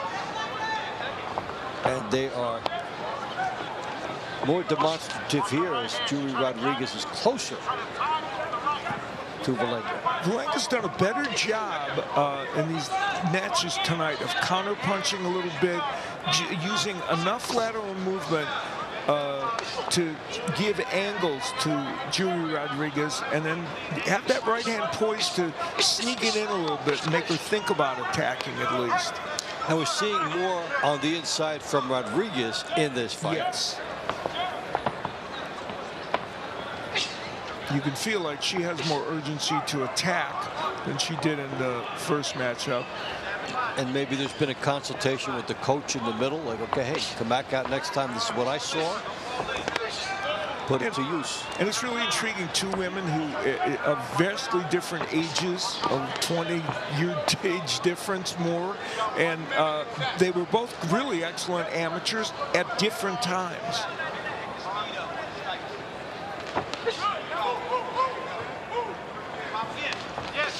Villengha just missed with that right hand, and then Rodriguez tapped her. Head movement here by Rodriguez to get herself closer. I think there's some swelling under the eye of Villengha. Maybe some right hands from Rodriguez got in there and created that. And she's had some sharp punches on the inside. Showing a new look here with this dip.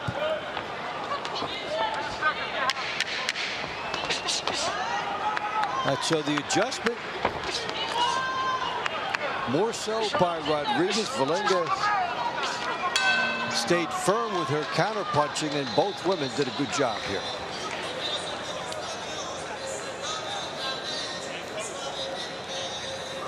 And Villengha, who is been a key fixture in the state of Utah in the amateur boxing. There she takes a straight left hand from Rodriguez, and Rodriguez did attack better in this fight. Villengha kind of almost mentoring to tell Rodriguez, hey, good job.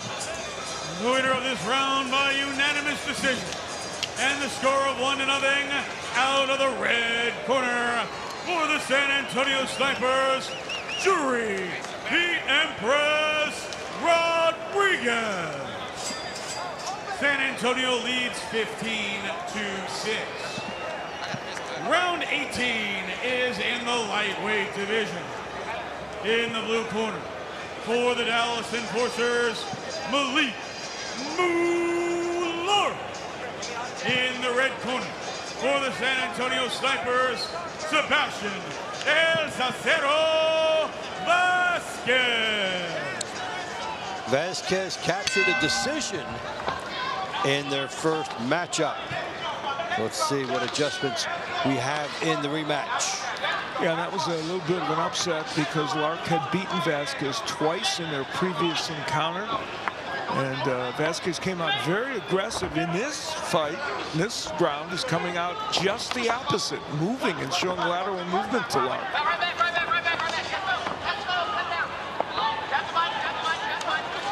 It's kind of the cat-and-mouse strategic game. You think about, you have some time. Part of you says, I'm going to do the same thing until they take it away. And part of you says, maybe I'll throw a new look in there because it's expecting this. Yeah, it's intriguing, and he has attacked Vasquez, but after he showed the lateral movement to Lark. That loss was a little bit of a momentum breaker for Lark, who, as we said, has had a very solid season this season. And was hoping to come in here and get an early win for Dallas and maybe create some momentum for them. And it didn't quite happen because Vasquez really performed well. Yeah, he came in here at 24-8, did Lark, a 9-fight win streak last year. And yeah, you've beaten the guy twice already, so a little frustration for him. Looping that right hand from a great distance.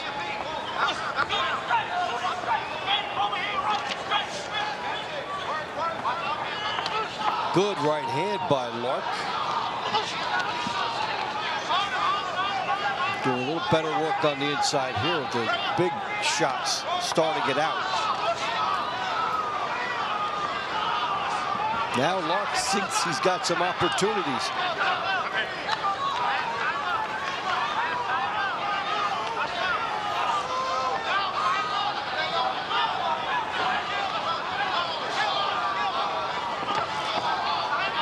And the back turning. Look at Malik Lark.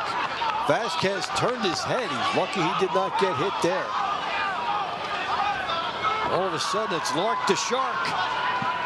And the knockdown happens. This fight changed for the last 25 seconds. This is more of what Lord thought he might get tonight. And now he has an opportunity to come up with 4. He's landing some big shots to a good left hook and a right hand. And Vasquez is attacking, but he might be thinking more about trying to play the clock. Yeah. And stay upright for his team. So some magic here for the Dallas Enforcers, as Malik Lark is a shark. Well, 2 badly needed points for the Dallas Enforcers. The left hook sends Vasquez down. He was off balance, but I think he was stunned by that punch as well.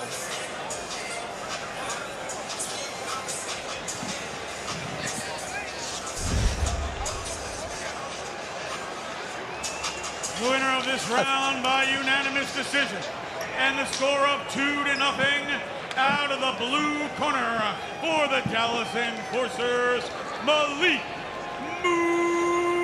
Lark.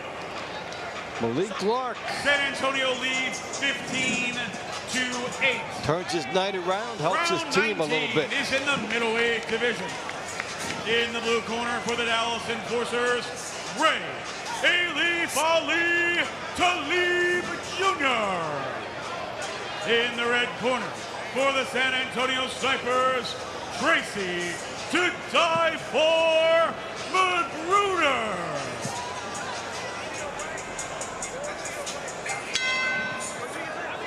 Let's see how these guys do in their rematch. Tracy Magruder winning the first one, and in a very close tactical match. He's won 3 out of 4 now against Ray Talib overall in their career in the TBL. And 7-4 now from Magruder this season, so and there's an indication of how he's produced points for this team. And got himself up into the honor roll list there. Good list. Ellis, Barrera, Estella. It's a solid division now.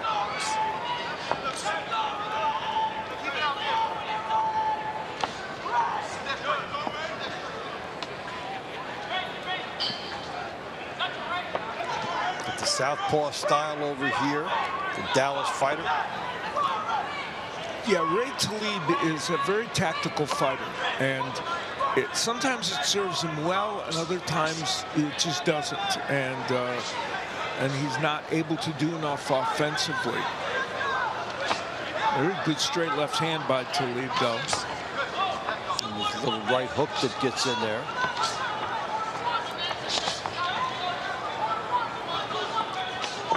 And we're right at the point in this match where a win here for Dallas is, really, oh my, well, that didn't go well. No, it really would have been utterly significant. And just at that moment, Magruder escorts Talib to the canvas. At least 2 points for Dallas. And of course, he's thinking more and has that chance. He has Talib hurt. That's another knockdown. That's at least 3 points here. And Talib has a lot of time to kill. Tracy Magruder will even have to do it. He will. Talib, all of a sudden, walking into problems.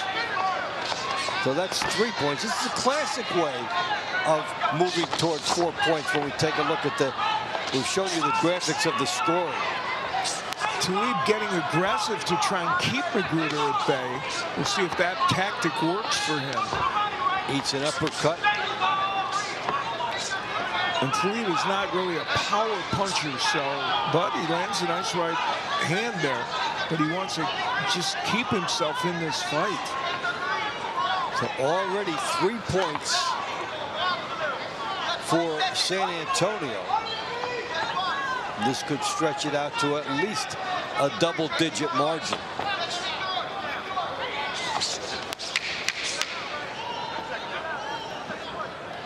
Magruder is looking for his second stoppage in TBL, but it doesn't look like he's going to get it. but he did put points on the board, that's for sure. 3 of them, and we'll see how right here. Good, beautiful straight right hand that caught Talib as he was jumping in with a punch. He's coming in with that straight left, and Magruder was able to hit him with an excellent shot. And then he continued the onslaught, put Talib down for the second time. The winner of this round by unanimous decision, and the score of 3-0.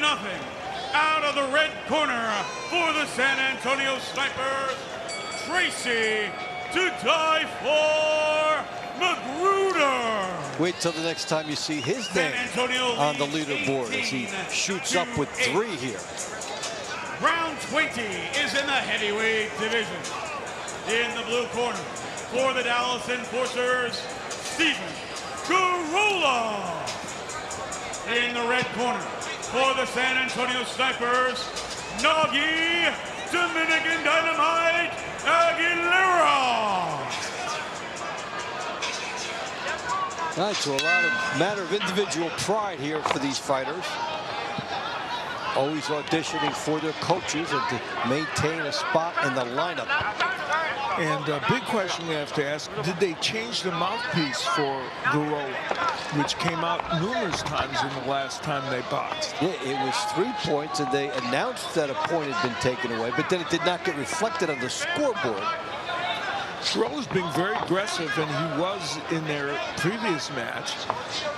And actually showing some nice form there. You know, we point out he's not really a technician. He's from the dirty boxing world. You mentioned it's a form of boxing where you can do a number of different things. And he's in Muay Thai, but, you know, traditional boxing, he doesn't have a lot of experience in, but he's a good form there from him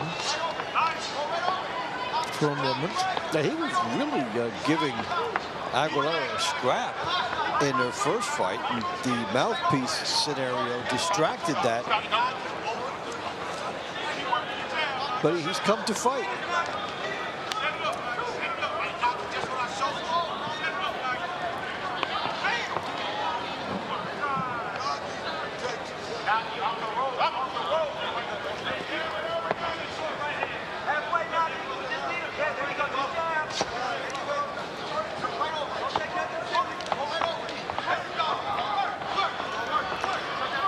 Garola getting on the inside and roughing Aguilera up, which he did some in that first match, even though Aguilera ended up with the victory. And Nagi Aguilera's had a hard time getting his offense on track, to be honest, in these 2 matches. Garola fighting with the expectation of victory. A lot of aggression. Pretty sharp with his punches. And he has kept the mouthpiece in for the whole round. So that's a victory.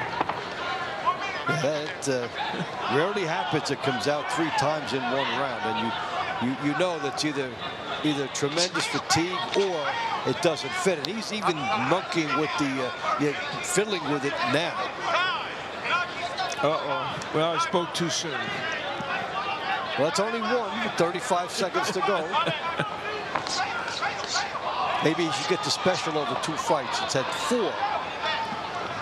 But aside from that, he's fought pretty well. Yeah, he really has. Aguilera getting really aggressive here in the last part of the round, but that was not evident early in the round. We'll see if it makes a difference now. There's that dirty boxing stuff on the inside. Yeah, but he's using the actual glove, so not hitting him with the elbow. And he's doing it away from the referee's eye, so no vision, no foul. Well, Steve Garola thinks he has the win, and he might. He just very well might. That would be his first win in TBL. He's 0-2 in the Team Boxing League. And an aggressive performance by him as he worked on the inside a lot. Good uppercut by Garola. He really had some definitive shots in both of these fights. He's excited. He feels he won. The winner of this round by unanimous decision, And the score of 1-0 out of the red corner for the San Antonio Snipers. And Aguilera gets the last laugh. They don't like Steven Garola around here.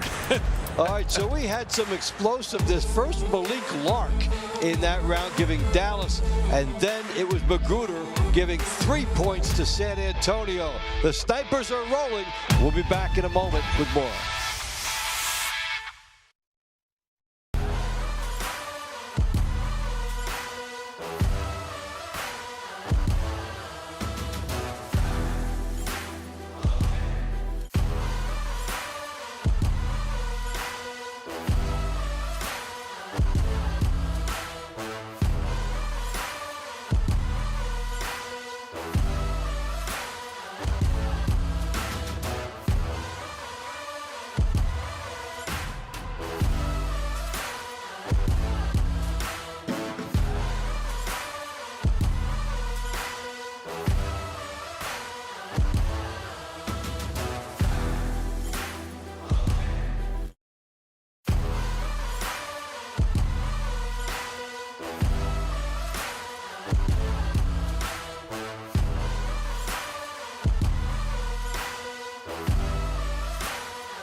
San Antonio's big night. Let's go back inside with Patrick Creighton. Round 21 is in the featherweight division. In the blue corner for the Dallas Enforcers, the OG, Michaela Rampage.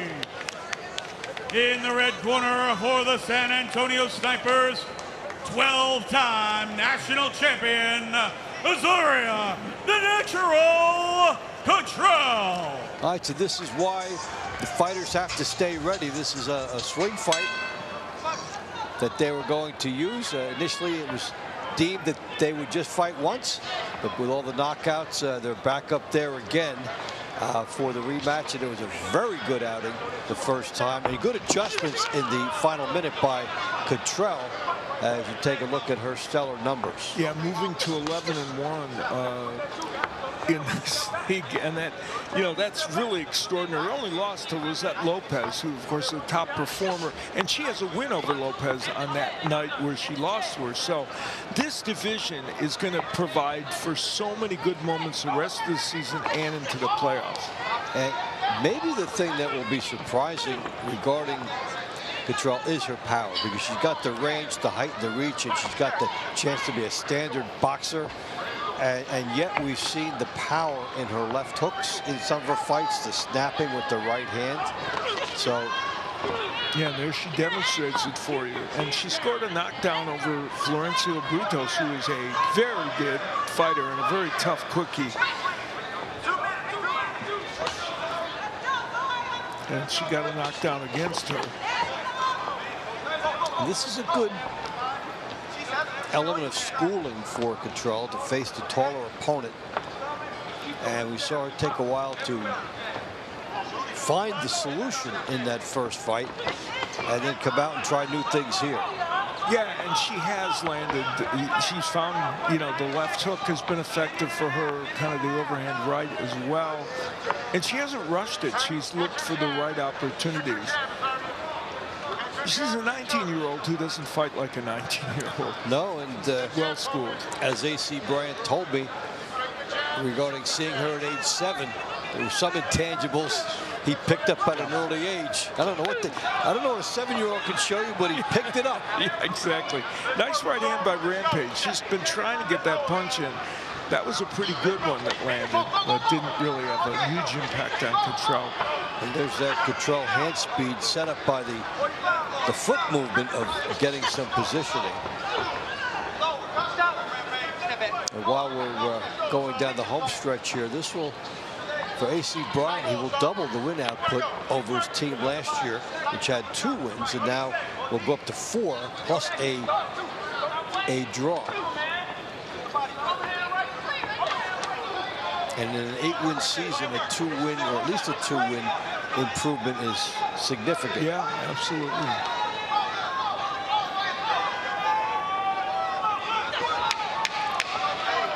Well, you're taking a look at one of the young stars in the league who you will most likely be seeing in the postseason. Got one more effort. San Antonio will face Philadelphia, and then it will be the postseason. And here it is for her.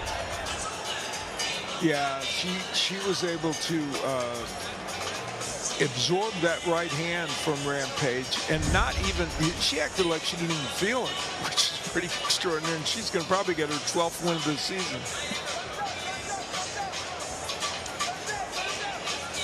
The winner of this round by unanimous decision, and the score of 1-0 out of the red corner for the San Antonio Snipers, Azuria, the Natural Cottrell. San Antonio leads 20-8.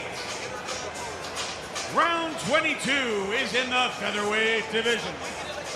In the blue corner for the Dallas Enforcers, former national champion and Marine veteran, Monserrat Carmona. In the red corner for the San Antonio Snipers, Chastity Ms. Gotti Roberts.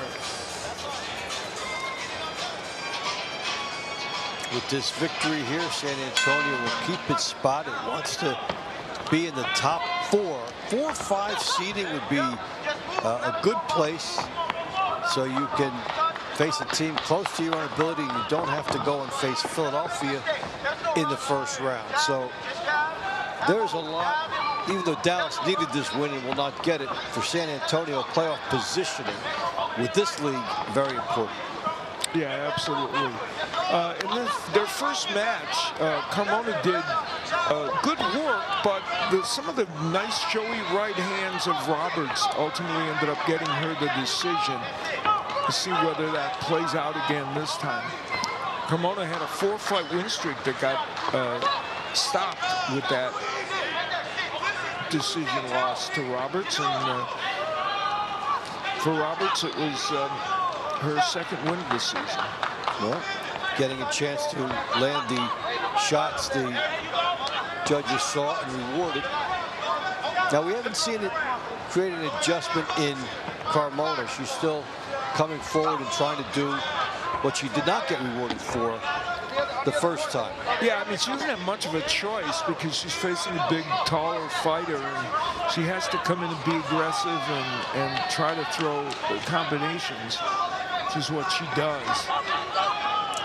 All right, let's go over to Sophia with a special guest.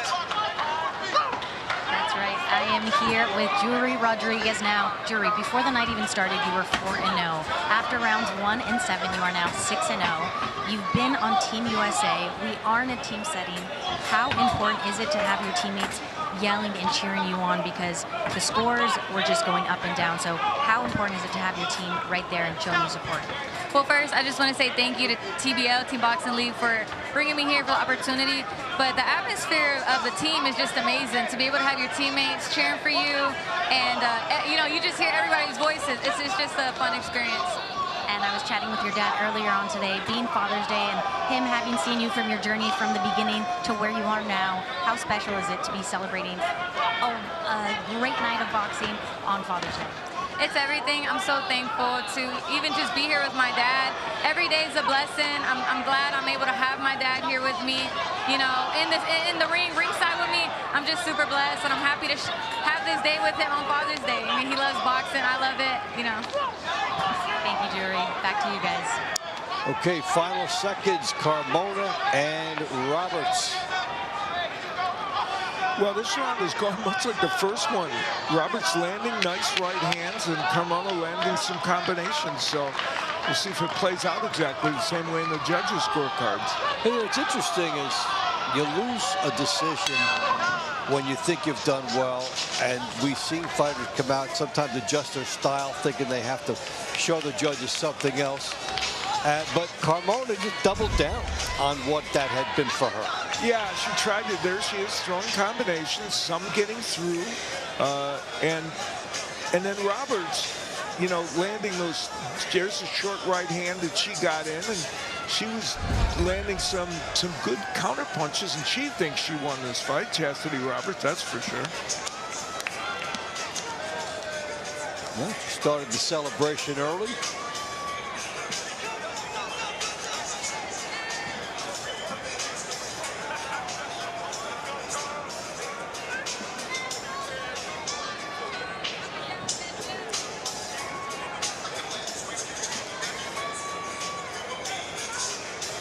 The winner of this round by split decision, and the score of 1-0 out of the blue corner for the Dallas Enforcers, Montserrat Carmona.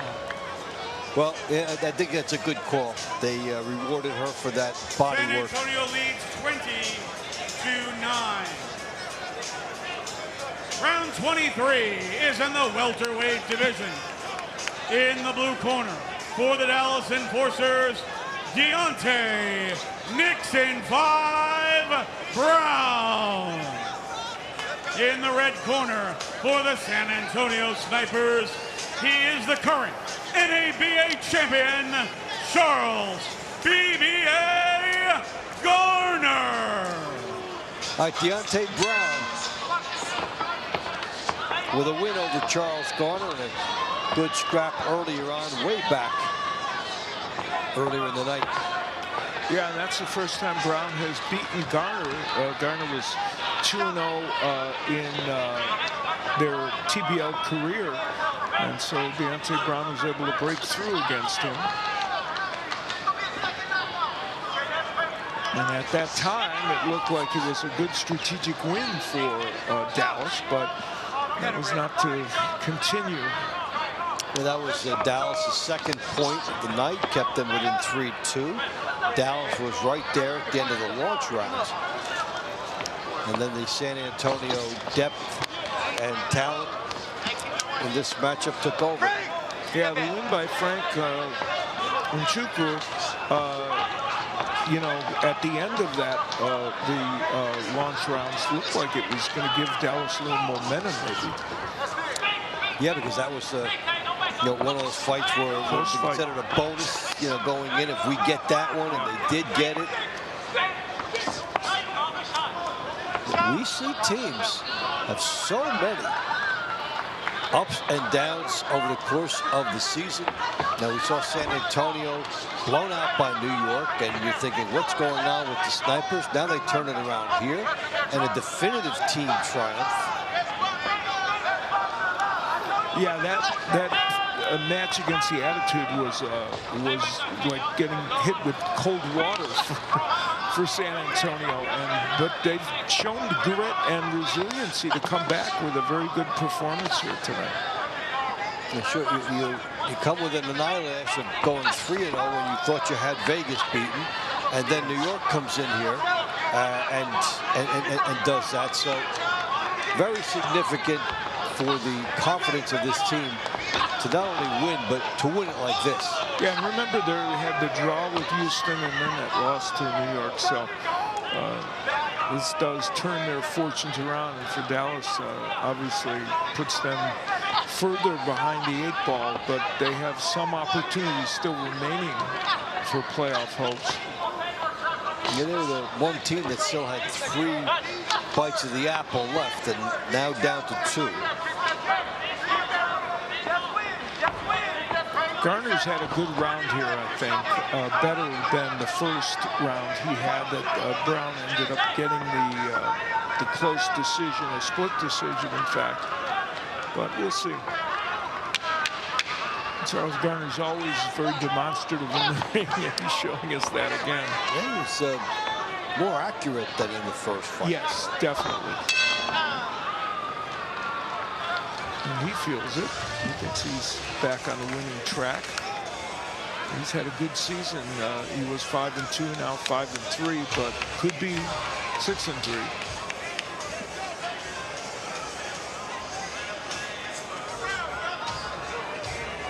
Told you earlier, A.C. Bryant doubling the win total from last year, and a coach very involved with his team. close to them. And definitely a cheerleader all throughout the contests.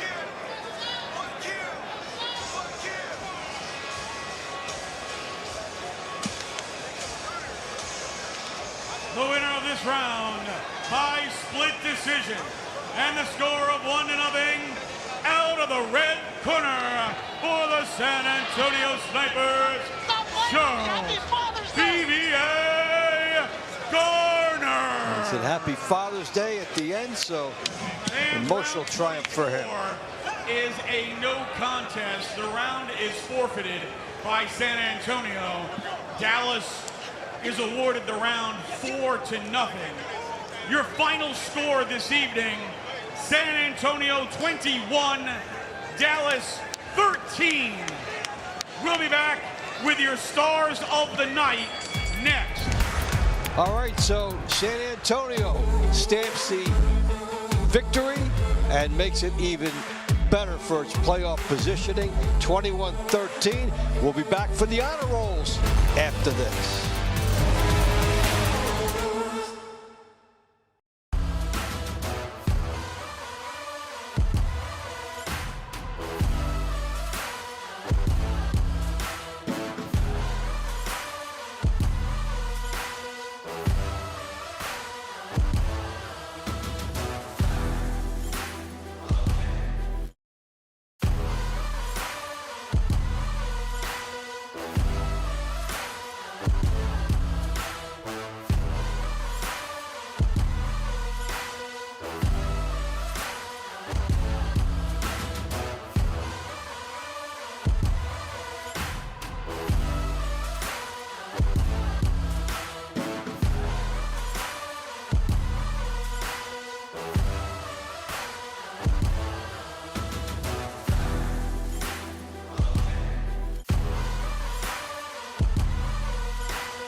Team Boxing League is brought to you by Balance of Nature.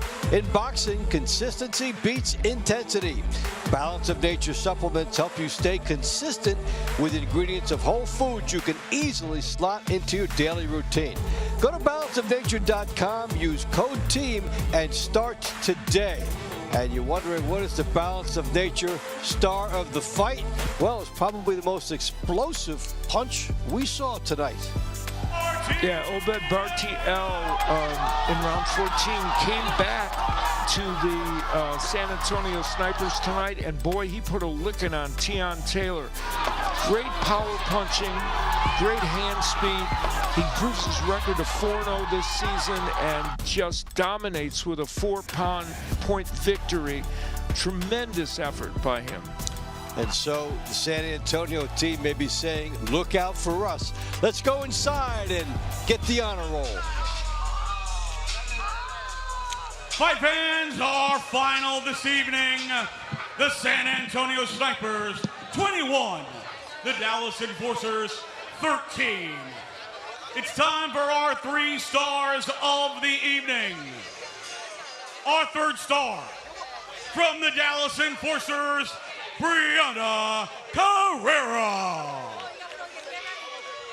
Our 2nd star from the San Antonio Snipers, Tracy to Die For Magruder.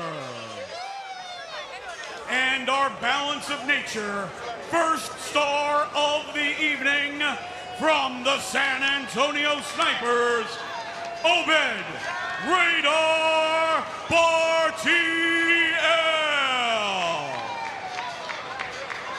Fans, our round of the night is round 2 between Randall Kennedy and Jason Scully Wallace.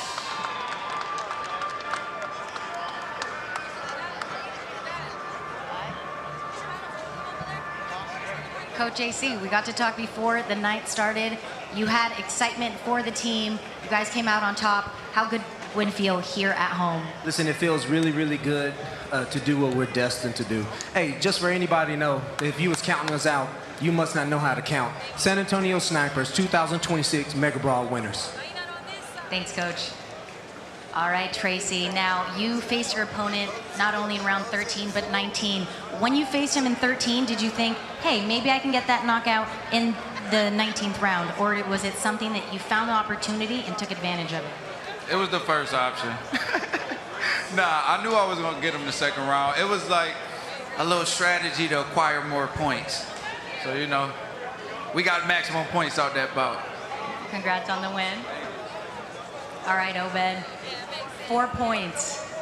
Biggest scorer on your team. How good does it feel being able to show out in your hometown?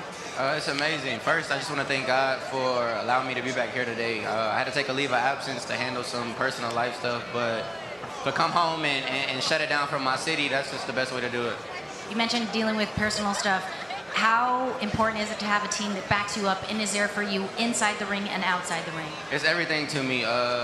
Every one of these guys called me every day I was gone. I got my family in the crowd. Everyone's here for me. Congrats on the win tonight. Back to you guys. All right, so what a win for San Antonio, and here's how they punctuated it.